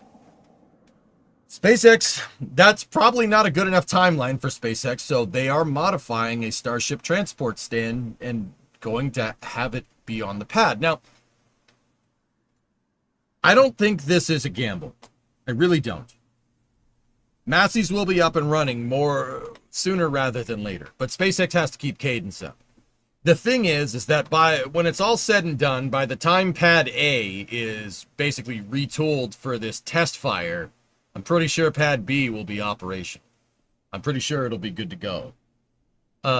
So even if it's not like totally 100% good to go, Sean, I'm pretty dang sure that it's close enough to being finished that if you lose Pad A, so what? You lose the pad. As long as you don't lose the chopsticks, you're fine. Right? The sticks are what matters because you need a catching tower to catch a super heavy and a Starship, right? So it's not that much of a gamble. If you lose OLMA, so what? Who cares? It's not going to damage the tower. It's really not. That tower is pretty damn strong. Heck, it probably won't even damage the pad. I mean, and those components are, from what I understand, not anybody else, Pad A is outdated. It's a crappy design. It's not going to be compatible with Block 2, with the Block 2 booster. So it's going to need to be retooled eventually. You might as well, put a Starship on it, and if it blows up, it'll inadvertently demolish the pad for you. So send it. Now, that part I didn't predict. I didn't think SpaceX would be that crazy, but it does make sense when you think about it.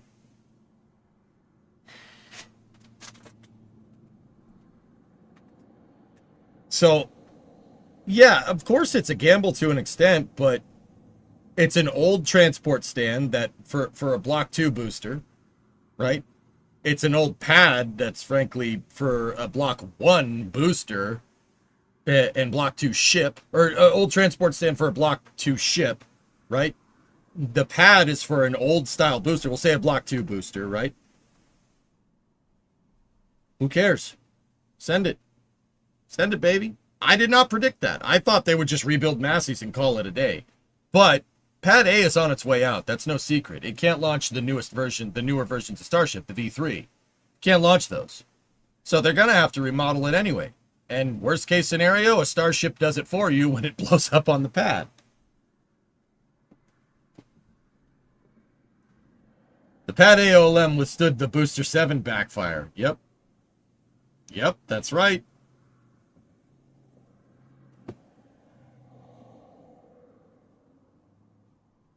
They did do COPV testing at McGregor. Yeah, that's right. Something on McGregor Live on NSF made quite a splash. They blew something up and a COPV was seen flying into the horizon. So they definitely were testing something with COPVs at McGregor. Either that or something popped that they really didn't want. But rapid, unplanned remodeling. That's right. The QD is probably going to Massey's. They might, and they've done this before with Booster 14.1 and Booster 7, just connect hoses to the BQD and hook it to the ship OLM. Yeah, that's my guess, Erudite. A lot of people don't remember the suborbital pad complex. There was a time where SpaceX was just manually hooking up hoses to the quick disconnects because the ship quick disconnects weren't ready. So they might just hook up hoses and call it a day. Big enough boom and the tower comes down? Highly unlikely, Sean. The 4 rails that make up the key points of the tower have concrete in them, dude. It's not just a metal structure. There is concrete, reinforced concrete inside of the posts on the OLM. It is a 520-foot tall, 4 concrete-legged tower. It's not going anywhere, dude. And it's anchored into enough concrete in the ground. We know the pilings for that thing go down probably about 100 feet. It ain't going nowhere.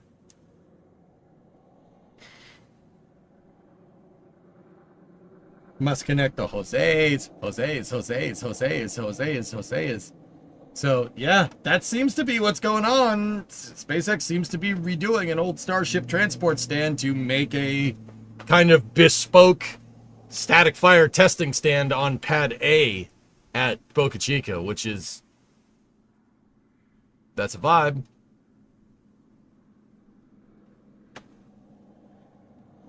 Ship 38 done cryo. No, celeb. Ship 38 has not done cryo testing. Ship 37 has done cryo testing, and then nothing since. And F5 tornado wouldn't move those towers. Or a hurricane. They're not going anywhere. Cryo, spin prime, static prime, spin prime, static prime, spin prime, cryo test. Pretty cool, though. Ship 37 still has no flaps. Don't need flaps to do a static fire, Vargon.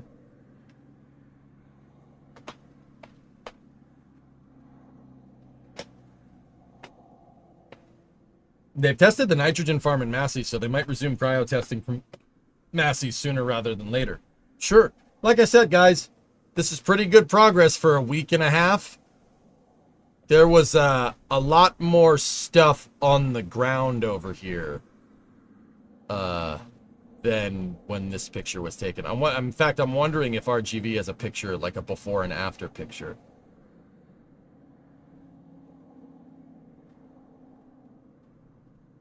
What's that? Oh, the air separation unit. Sick. SpaceX is building an air separator by the roundabout on the north side of Highway 4. Pretty cool.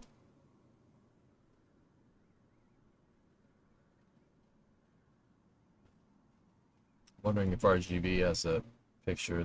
Yeah, okay. That's what it looked like. That's what it looked like when it popped. It's pretty damn clean comparatively now. All of this stuff is gone. Hey, God, thanks for the bits. Who is this Jose's? And why is he so important that they have to ask if he could see before every sporting event in America? I don't know. Can you ask a silly question? No. Yeah, sure. Go ahead, man. What's up? When EJ Sawyer drive stream, oh boy. Let me finish the car to do the road trip in, okay?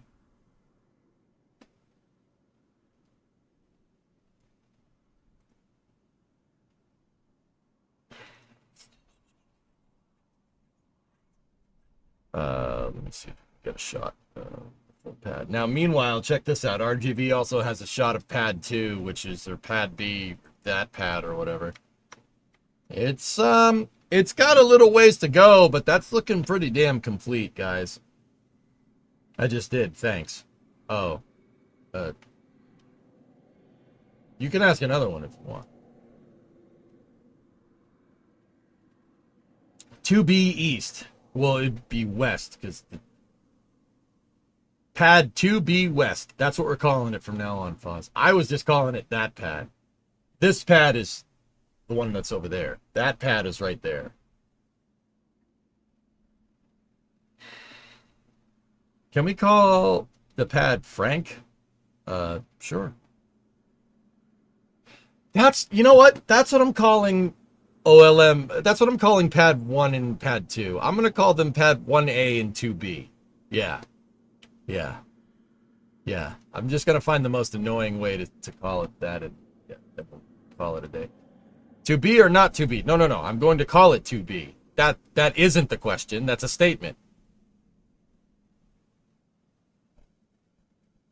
Alas, poor Chatrick. I knew him well. B1 and 2A? Very pro 2A. Yeah, that's a good name. We should call it that.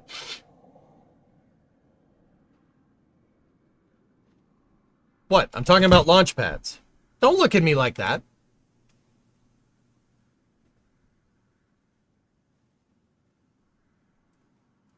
Wonder what those pilings over there are for. See these bad boys? Wonder what those are for. Can anybody tell me? I'm out of the loop. What are they doing here? What are those things? And are they on the other side? I don't see them over there. They still got some concrete to cast over here up at the rim of the flame trench here. Don't look at me with that tone of voice. This trench is still insane to you. In the bottom of that, we'll have the forces equivalent to a nuclear blast going off. Yeah, of course. Most launch pads are like that. They need to be strong. That's why there's, like, really, really wide, thick concrete that's clad in steel with many layers of rebar underneath it.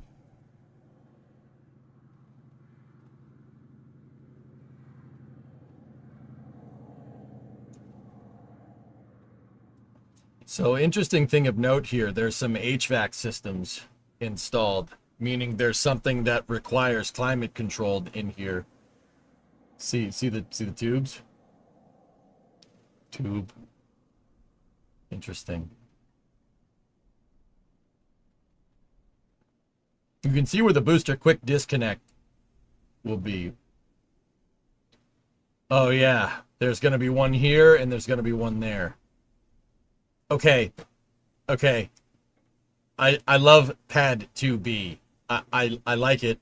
I think it's a really cool design. I love the trench. I love the launcher plate. I love everything about it.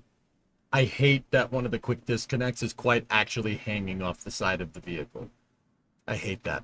I hate it. Off the side of the pad. I hate it. It's hanging off the side. It looks ridiculous. Alas, poor Massey. I knew him well. That's ticking the tisms, man. I'm not gonna lie. That's activating my almonds. Like it's just hanging off the side. Just hanging off the side. Why don't you put them like right here and right here? Man. This is ridiculous. No, I understand. There's really no other place for them. You can't put it over here because, I mean, you could, but they're clearly not. But that just, I hate that clown. Would you rather it hang off the tower? I would rather it like. I would rather if it was me, this is purely based off aesthetic and not function. I understand why that's there. That's there for a very good reason. That's people that are way smarter than me, frankly, came up with. I want to precurse everything with that. I would have put that right here, and I would have put the main quick disconnect over here, basically at the corners. That would look mint. This looks like poo-poo. My pad looked like supersize. Your pad looked like 2 fries. My pad got the VIP. Your pad has the SQD. My pad bigger than a bridge. Your pad looked like a little kid's. What? It worked, okay? If you know the song, it worked. Wasn't expecting Mickey Avalon today. Well, there you go. Yeah, there's a good reason for it, and it's most likely to, yeah, username, you got it right, dude. It's most likely to simplify the plumbing on Super Heavy. Just keep it away from everything else.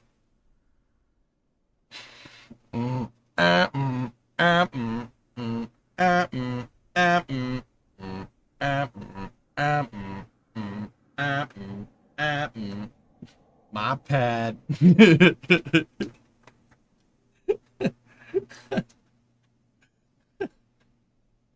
Dude, you can make a whole song. That'd be awesome.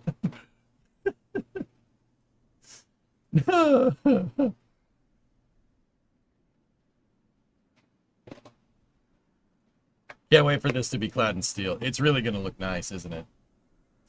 When the rocket is doing a pitch down and pad avoidance, won't the flames cook the QDs directly? To pitch going in this direction, you'd pitch the engines in this direction. Am I wrong? No. No. Oh, no, you're right. Yeah, probably.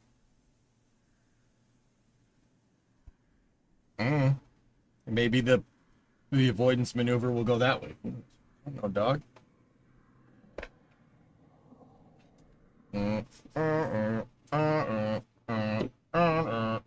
I got it stuck in my head now. That's not good.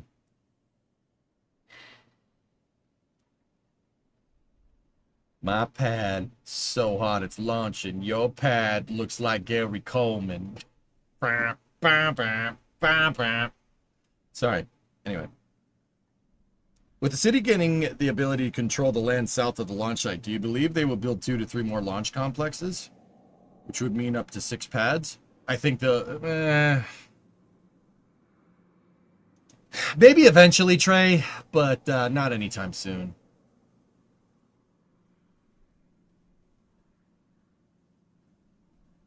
My rocket, thick and dangerous. Yo rocket, quick and painless.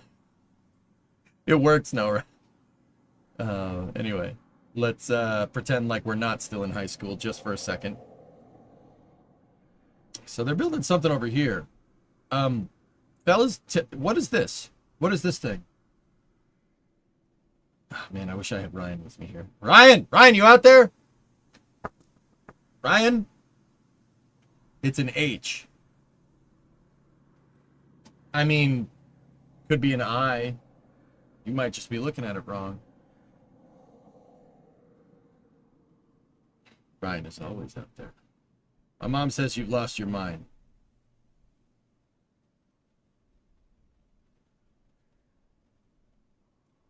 Shut up, Zoomer. Boom. Roasted. No, it's a funny song from my childhood that you probably wouldn't understand if you haven't heard the original.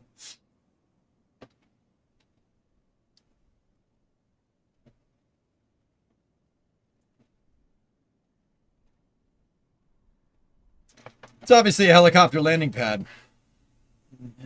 This looks like they're moving around some type of commodities here, but I'm not exactly sure what all that is. I know that down there is fueling paraphernalia, but I'm not sure what that trench is there for either. It's definitely moving commodities because it has the room for an expansion, a hydraulic expansion joint right there. A breakover fixture?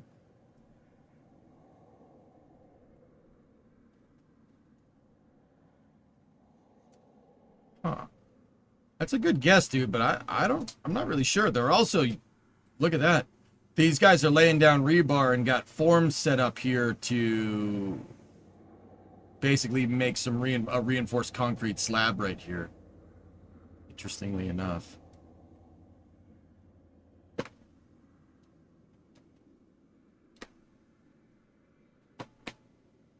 My mom is older than you. She is 43. She should understand. Could that be the ship quick disconnect line?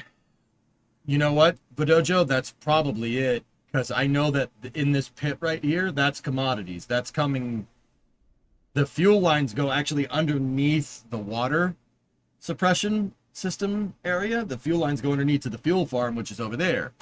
And it looks like there's definitely some splits and elbows over there going this way. So, yeah, definitely, dude. That could be going to the SQD. It's just stuff for pumps to the OLM and tower. If you follow it, it goes to the OLM. Well, the OLM stuff is over here, and it goes that way. And then it comes in over here. It's underneath those trucks right there. See the pipes? Oregon, see those pipes? Those pipes go over here. They go around, and they go in here, and then they go this way. SpaceX for this pad, I noticed they put all their commodity lines basically in a drainage culvert. That looks like a drainage culvert that you'd see for, well, drainage, but they're obviously not using it for that. Now, that was there before I saw the trench. My thought now is maybe they're making the tank farm design more modular. Well, clearly there's a lot of pipes here, so it's doing something. I don't know. I'm not really 100% sure what that is. I'd have to ask. Pipes. Laughing pipes. And it's also very clear that they're building a blast wall over here, protecting the water suppression system. Like, dude, look at that concrete wall, man. That wall is huge. Didn't even notice that, dude. And there's more of it over here. Those are just temporary fixtures, though. Man, this thing has made a lot of progress since the last time I looked at it. Yeah, there's still some questions here, though. But,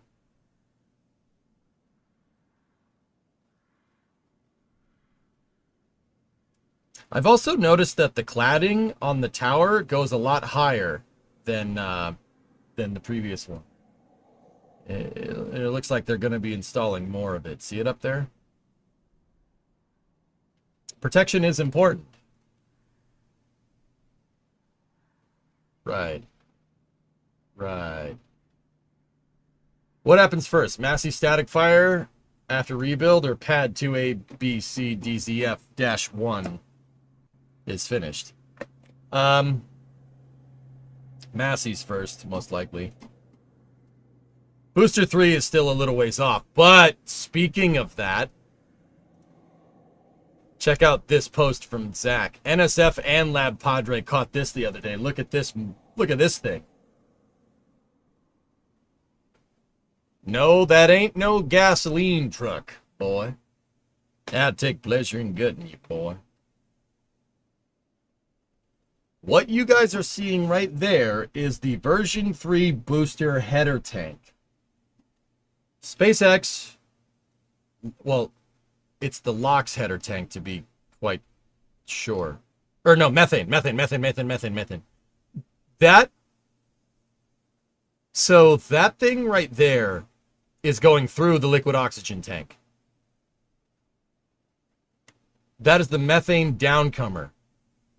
SpaceX, instead of having a pipe that goes down to a tank at the bottom of the vehicle for the ability to restart engines, right? SpaceX took the methane down tuber, transfer tube, and made it the header tank. So let me explain how this is all going to go together. So on the current designs of Super Heavy, say this is Super Heavy here, you have all your engines down here, right? How this works is that the methane tank is up top, right? And there was a pipe that went down here like this, and then there was a tank down here like that. And then your LOX was here, right? And your CH4 was here. This thing is doing this. They eliminated the pipe and just made it do that. Which is crazy. It's now a transfer downcomer header tube. I called it a down tank tuber. That's what I called it. It's a tank tuber. So that is going inside of Booster 3. And this is what I mean by Pad B's got a little ways to go. I'd say at least a month before Pad B is good to go, or at least it's ready for checkout and testing. And if that part's seeing the light of day, Booster 3 is still a little ways out. Needs more room for life support. That opens up a lot of space. That is for Super Heavy and not Starship. All I can think of is Pogo with that landing tank. Yeah, Baron, yeah. No, all you can think of is Pogo, because SpaceX, who had Pogo claim one of their flights, would just build this tank willy-nilly, even though they understand the Pogo problems associated with launching super heavy launch vehicles. And they would just ignore all that and build that just because frick it, send it, right? Like, that's how that worked. Nope, I'm pretty sure they're not doing that. Pretty sure they're not doing that. Check Discord. Okay.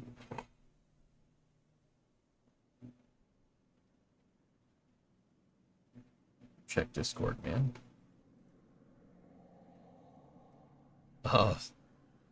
What the heck am I looking at here?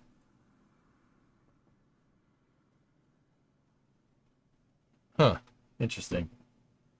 So that replaces the tube that runs down the outside. Super Heavy doesn't have a tube that runs down the outside. It's an internal one. Oh, the oil cell. Oh, yeah. Okay, Best Start. It took me a second. Cool.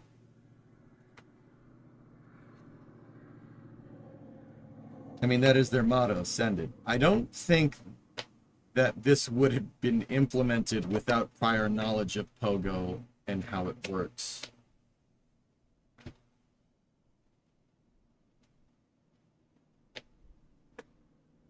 Discovery, go and Would something like that work on the ship that you're building for KSP?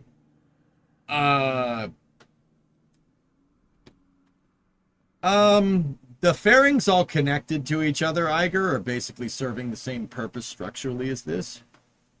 What is Pogo? Harmonic resonance, Graham. It's a nice way of saying that the rocket engines make so much vibrations, you're likely to hit a resonant frequency somewhere on something in the vehicle and cause it to explode. Yeah. Pogo is a type of harmonic resonance specifically referring to longitudinal oscillations in the vehicle.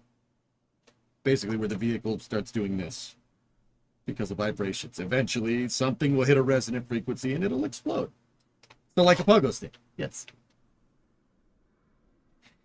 Zach did a video on it recently. Now we blame everything on Pogo. Yeah, I know. It's ridiculous. But Zach's video is super good, by the way. Methane Subcooler, did you call? Yeah, what's up? Silly name. You know what else is a silly name? Graham Weldon. Got him.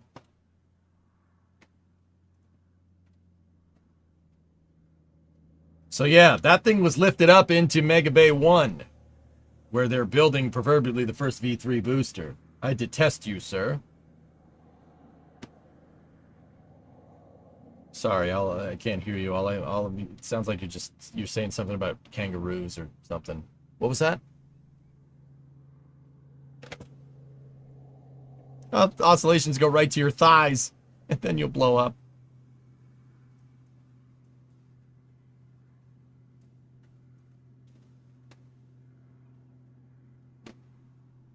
Yeah, so they actually, right after this, they lifted it up and put it in the Mega Bay over there.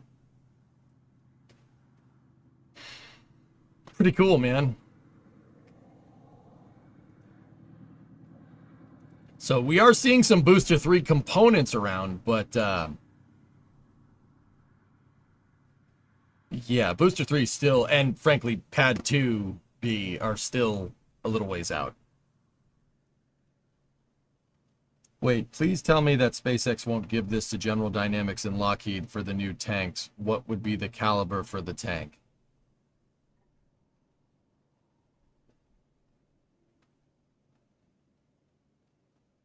What? What? What?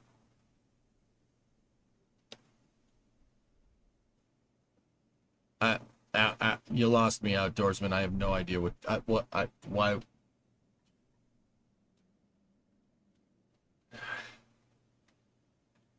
So what would be the benefits for that one versus the one that they use now? Less parts. Less less things to make. You don't have to make, a tube with a fitting, right? Tube with a fitting, and then another tube that goes down and then into the header tank, and have to work on making a dome for the header tank. This just eliminates that possibility.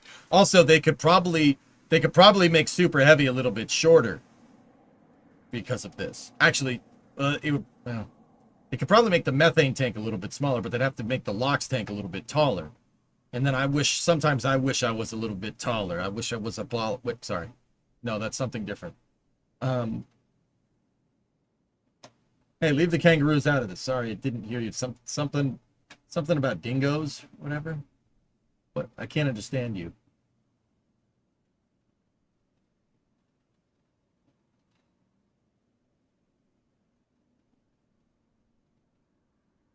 Since the tank is being installed, we aren't too far from a fully stacked V3 booster. We're already at 23 out of 36 rings, and this will allow the LOX tank to be finished. Yeah, but it's still... That's good. That's good progress, Trey. Booster 3 is coming sooner rather than later, but not in the next month. I don't think. I mean, that'd be cool to be wrong. I don't mind when I'm wrong. I really don't care.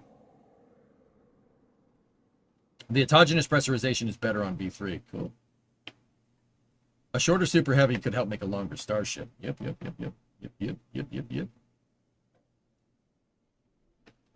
Raptor 3 has a heat exchanger and the autogenous pressurization. They're removing the spaghetti colander too. Well, yeah, of course. They got to move it to the cafeteria so they can make spaghetti for all their hungry employees. Zach did mention there's a potential issue with icing for the CH4 if it sits with the LOX for too long. You think they will finish 18.1 testing on pad B? No, unlikely.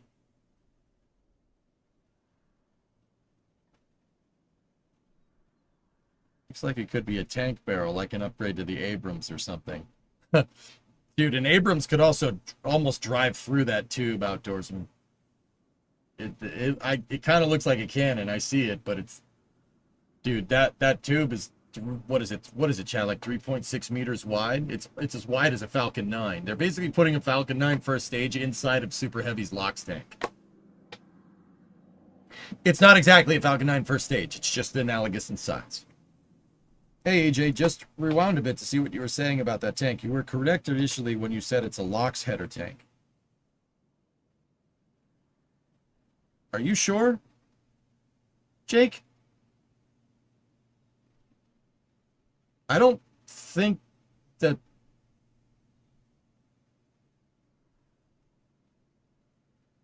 Nice, Noswolf. I don't... Wait. On Super Heavy, did they switch something with V3, Jake? Is LOX on top, methane on the bottom? Discovery, go at throttle up.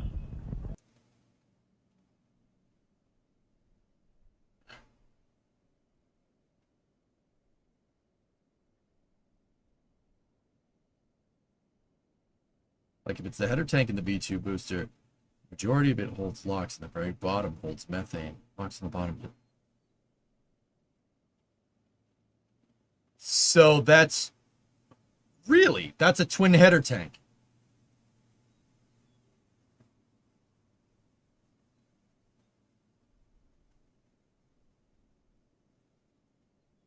Wait.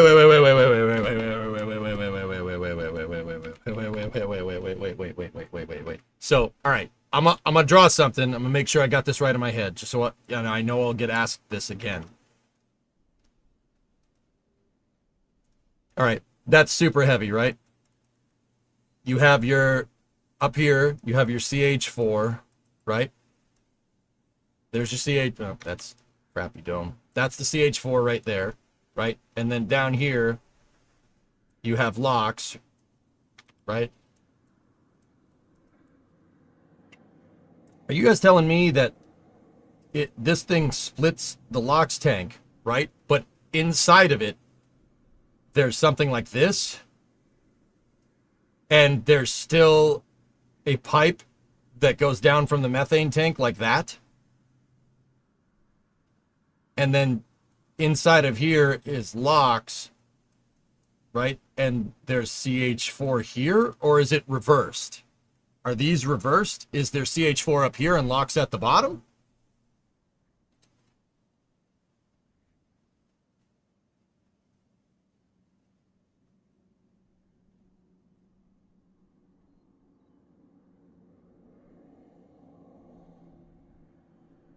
I said consummate V's. I think locks at the bottom. Oh, that's super interesting. So that means we're looking at something like this. You have a common bulkhead inside of your header tanks like this, and then you have CH4 lines that go down here. And then your pickups for all your LOX plumbing is here, and then your pickup for your methane plumbing is there. So this is still, so the CH4 in this design acts like one big tank, yes? Like that. And then the LOX basically acts like this. Right?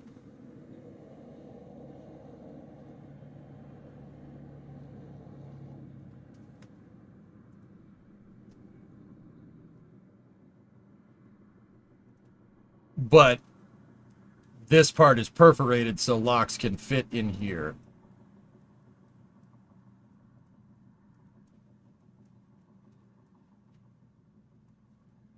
Interesting. That's a very, very weird way of doing that, but no, like not weird. It's, yeah, it's, so that tube basically looks like this. It's a tube, right? And then it has a dome inside of it like this. And inside of the dome is your CH4 pickup, and that goes through and down. Like that. I don't think so. That would pinch CH4 flow. This doesn't make any sense. That's where I'm getting confused from. To prevent sloshing problems, it's to feed the inner 13 engines for boost back and landing burn. Yeah, I got it. I got you. I got you. So SpaceX is running different sets of pickups for the outer engines than they are for the inner engines.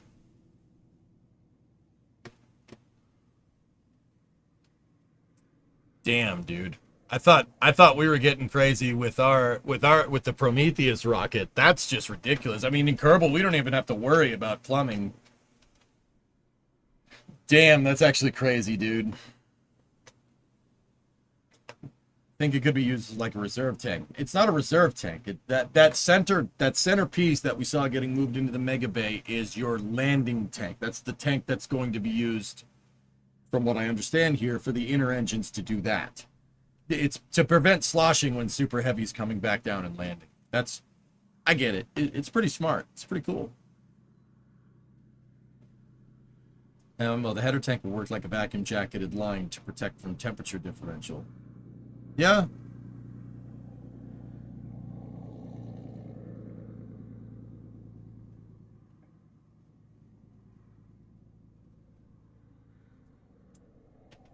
I hope they don't try something like this with V2 ship RVAC transfer tubes. I don't think so.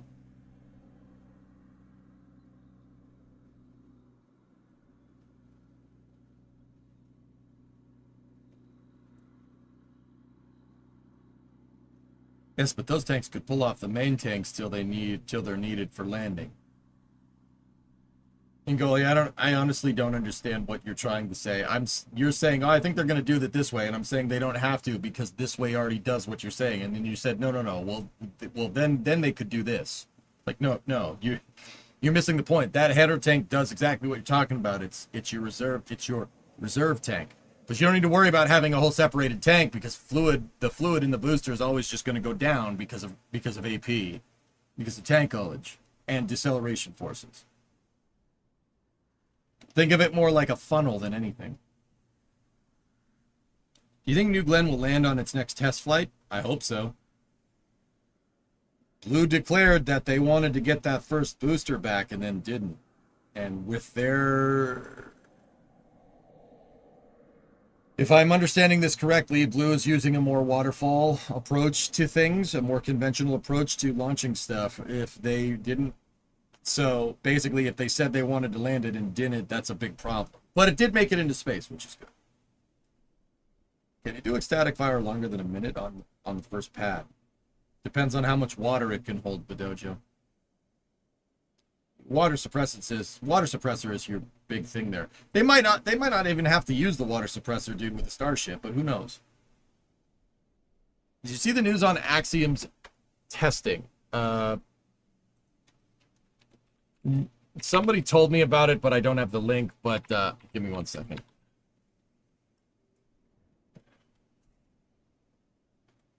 This is getting ridiculous, dude. I gotta do something about this. I wanted to do something about it during vacation, but I didn't have any time to do that. I was stuck on a freaking desert.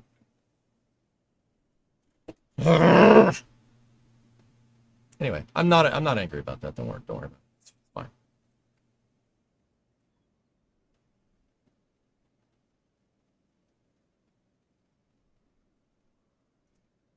Summer's off to a splash. They're testing the XEMU in the neutral buoyancy lab. All right. Cool. You'll be snowing soon anyway. Yeah, you're not wrong.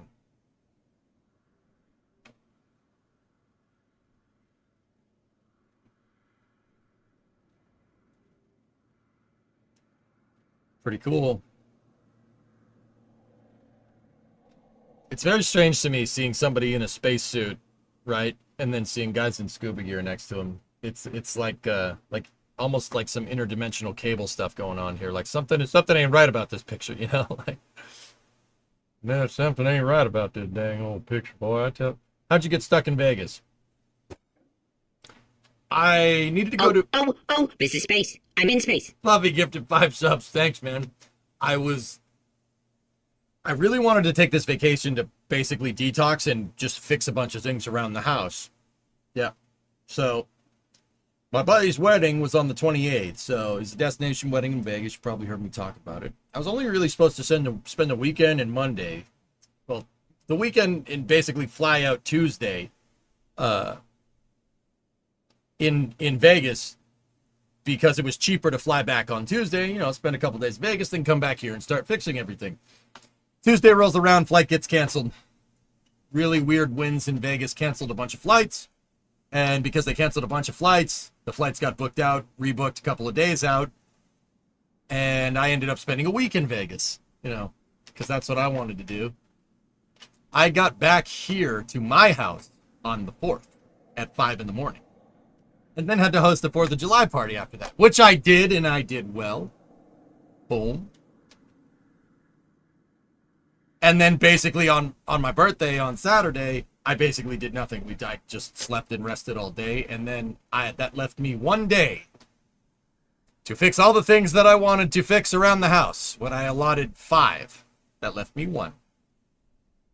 So I worked on the coronet a little bit, and I fixed the 59. The 59 wasn't shifting into 3rd. It needed some new vacuum tubes for the vacuum modulator. I replaced the tubes. Now it works, and now it's awesome. Did you stay on the strip? Yes.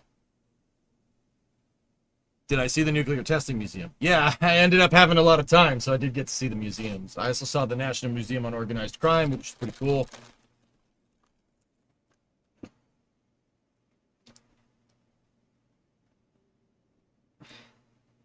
Yeah, pretty good.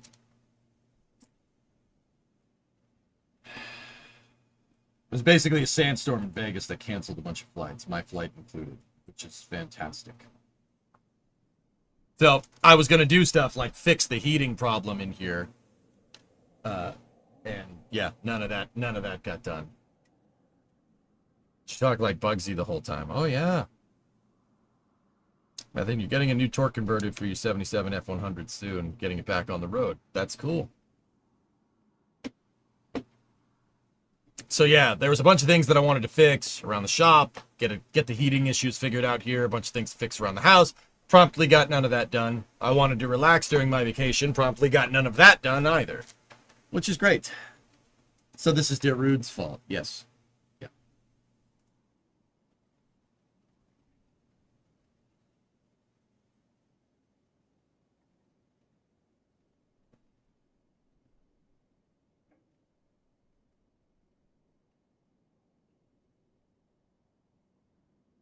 Also, last bit of space news coming from space.com by Josh Dinner here. The Air Force cancels plans to build Starship landing pads on its island bird sanctuary. The Air Force's Rocket Cargo Vanguard program will apparently look for a new place for rockets to land. Complete my collection. What? The screen. Yeah, let's see if we can zoom in. I don't even use eBay on this damn computer.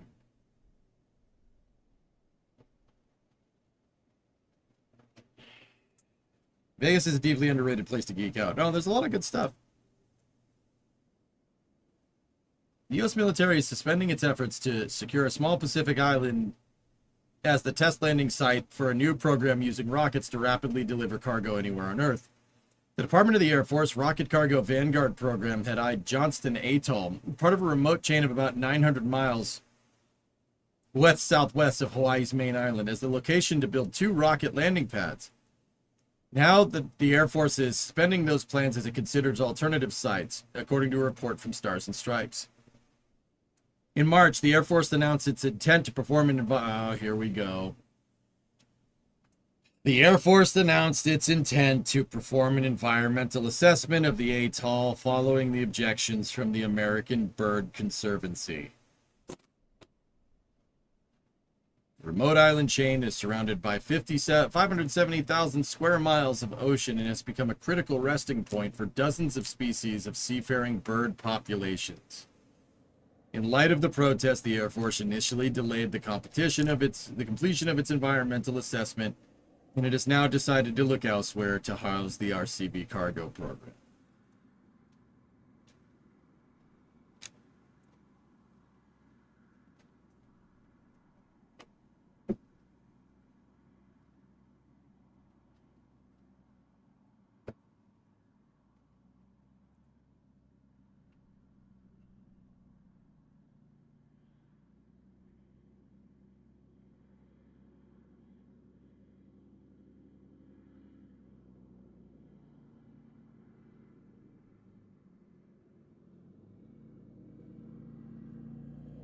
There's plenty of other places, but also, yeah, of course.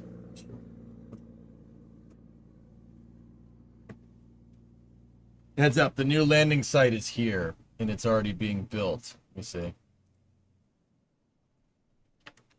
I don't know, man. You know, the whole point of doing this is for defense, you know? Like, it's hilarious to me that the environment is prevailing over defense, considering,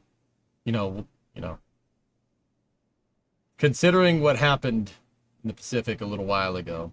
That's Tinian. They're going to put Starship landing pads at Tinian? X to doubt. I wonder if Google Earth has an updated picture. See this airbase? This is the airbase that the U.S. used to bomb Japan during World War II with atomic weapons. The atomic weapons loading pit is over here. See that? See the 2 loading bays? Yeah, the U.S. got rid of it after World War II because we didn't need it because we had Guam. The U.S. reactivated Tinian the last year, which is very interesting.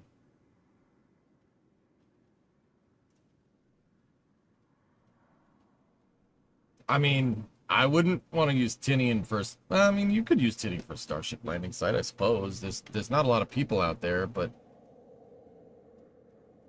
Tinian is already active. I know, that's what I just said. But...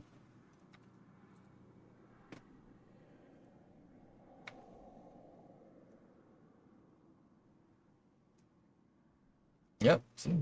That's what I was looking for with the updated pictures, but... Yeah. 4 big runways there.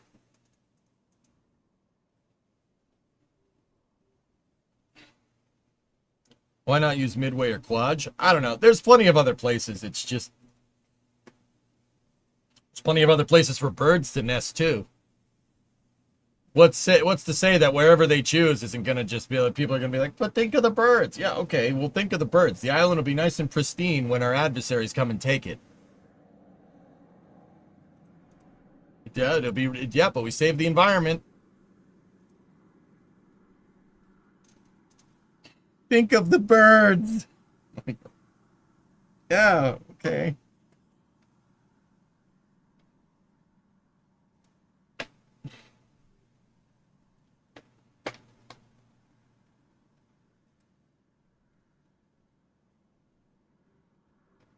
Discovery, go at throttle up.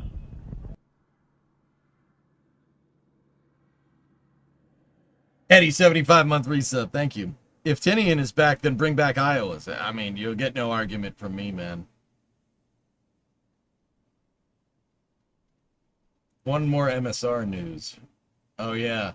Lockheed proposed a Mars sample return idea, which is pretty cool. Firm fixed price solution for under $3 billion. X to doubt. How do you know how much it's going to cost? You don't know how much it's going to cost. Don't lie. Funding development of technologies that don't exist. Okay, sure. And that isn't a slight against Lockheed. It's just developing a program on a firm fixed price has proven to be not a really worthwhile endeavor. Leave the Iowas alone. Build a new class.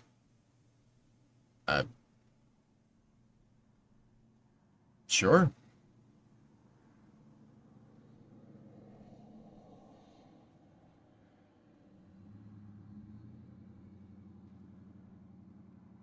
That's the argument I'm saying, Edmana. Like, yeah, let's not utilize it. So, you know, somebody will come and take it. That's the point that I'm trying to make. You know, you could say all you want about the environment, but let's be real, the reason why they want to test Starship landing pads out there is for island hopping in the Pacific, just in case. Let's be real here, that's the reason. The RCV program is there to deliver cargo and supplies rapidly in the event that this second Cold War that Tory Bruno is talking about goes hot. We can island hop again. That's the whole reason Tinian was reactivated in the first place. Leaving it pristine because of my birds is not going to help us. Because we left all those pristine islands because of the environment in the South China Sea, and China took them anyway and paved over them and made them airstrips, ruining the environment permanently. Just putting it out there, just some perspective.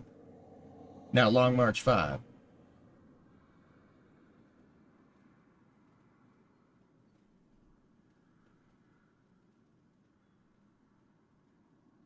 I saw that, Ben. That's neat. Because on the other side of the ocean, this is happening. Yep. Yep.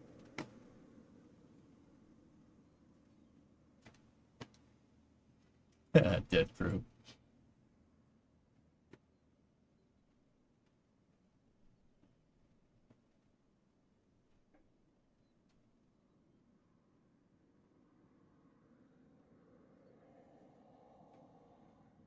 Very Soviet looking. Yeah, Ben, that's the kind of stuff I'm talking about. Like, Bull High Sea Monster.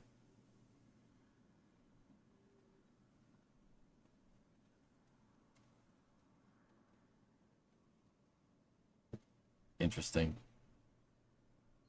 We're in Chronoplan's dead end tech.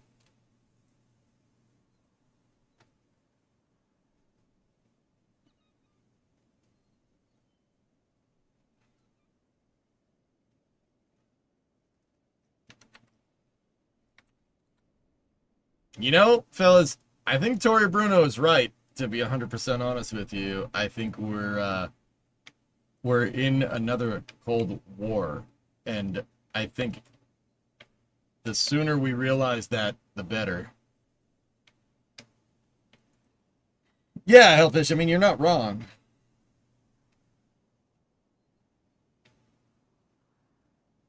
What the hell's with the G.I. Joe mannequins flying this thing?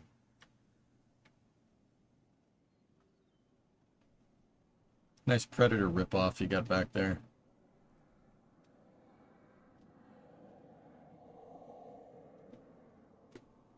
Yeah, I kind of agree with Tori Bruno. That's probably something we should, be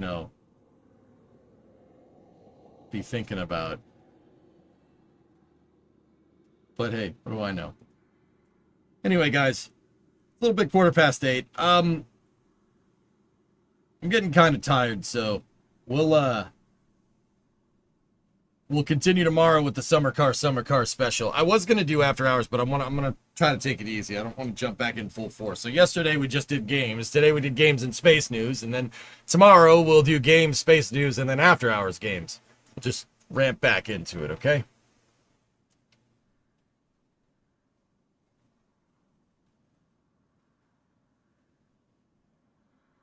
Yes, Black Eagle, pretty much.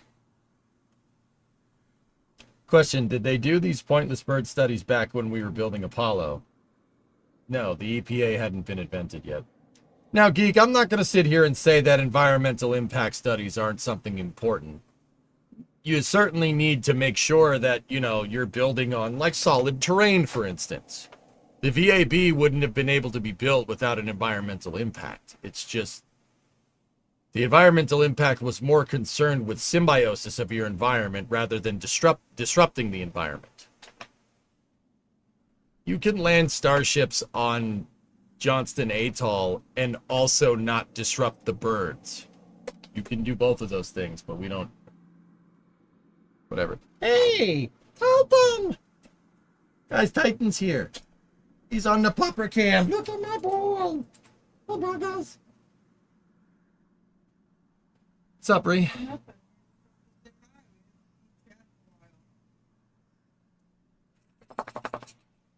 Titan?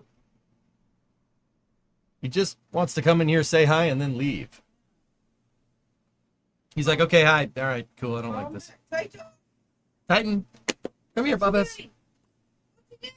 Titan. Nope. No? Nope, guess not. You don't want to be on stream? He's like, no, this isn't going to capture my good side.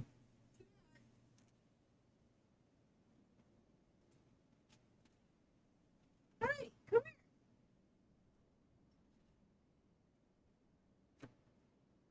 Yeah. It's the fan. The fan for the Bubbas. Hello. Hello, my bear. Well, that's my boy. He's like, it's way too hot in here. I just want I gotta leave. Chat says hi. Hi, chat. Hi, chat. Great name for a dog. Yeah, right. Titan's a good name. We got another one. We'd name it Atlas, and then Falcon. Even though it's kind of weird calling a dog a falcon. Whatever. How's Titan with fireworks? Doesn't care. Titan is from Tennessee. He does not care about loud noises.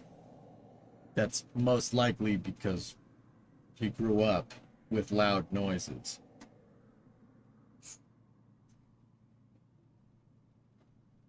If your dog was Delta 4, you could say Delta 4 left a heavy. All right. This Discord question? Yeah. I have. What's your Discord name? Discord question.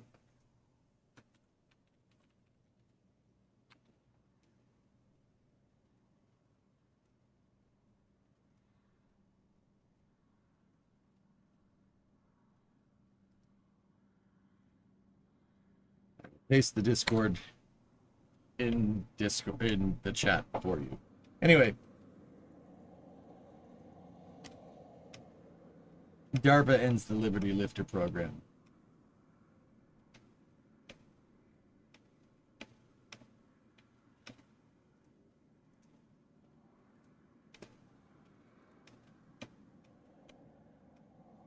All right.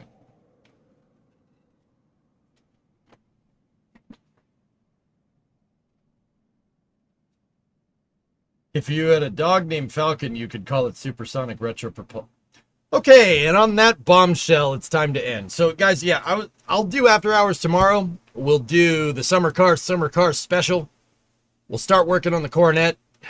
trying to finish up fabricating the rest of those frame rails. And then we'll do space news and then my summer car. So we'll go back to the full schedule tomorrow. So thank you very much for watching. I hope you guys have enjoyed this space and rocket review. That's going to do it for me. I will see you guys all tomorrow. Thank you very much for watching. Have a good night. Guess who got a TIG welder? Oh, nice. Good for you. No overheating tomorrow. Yeah, I'm going to try.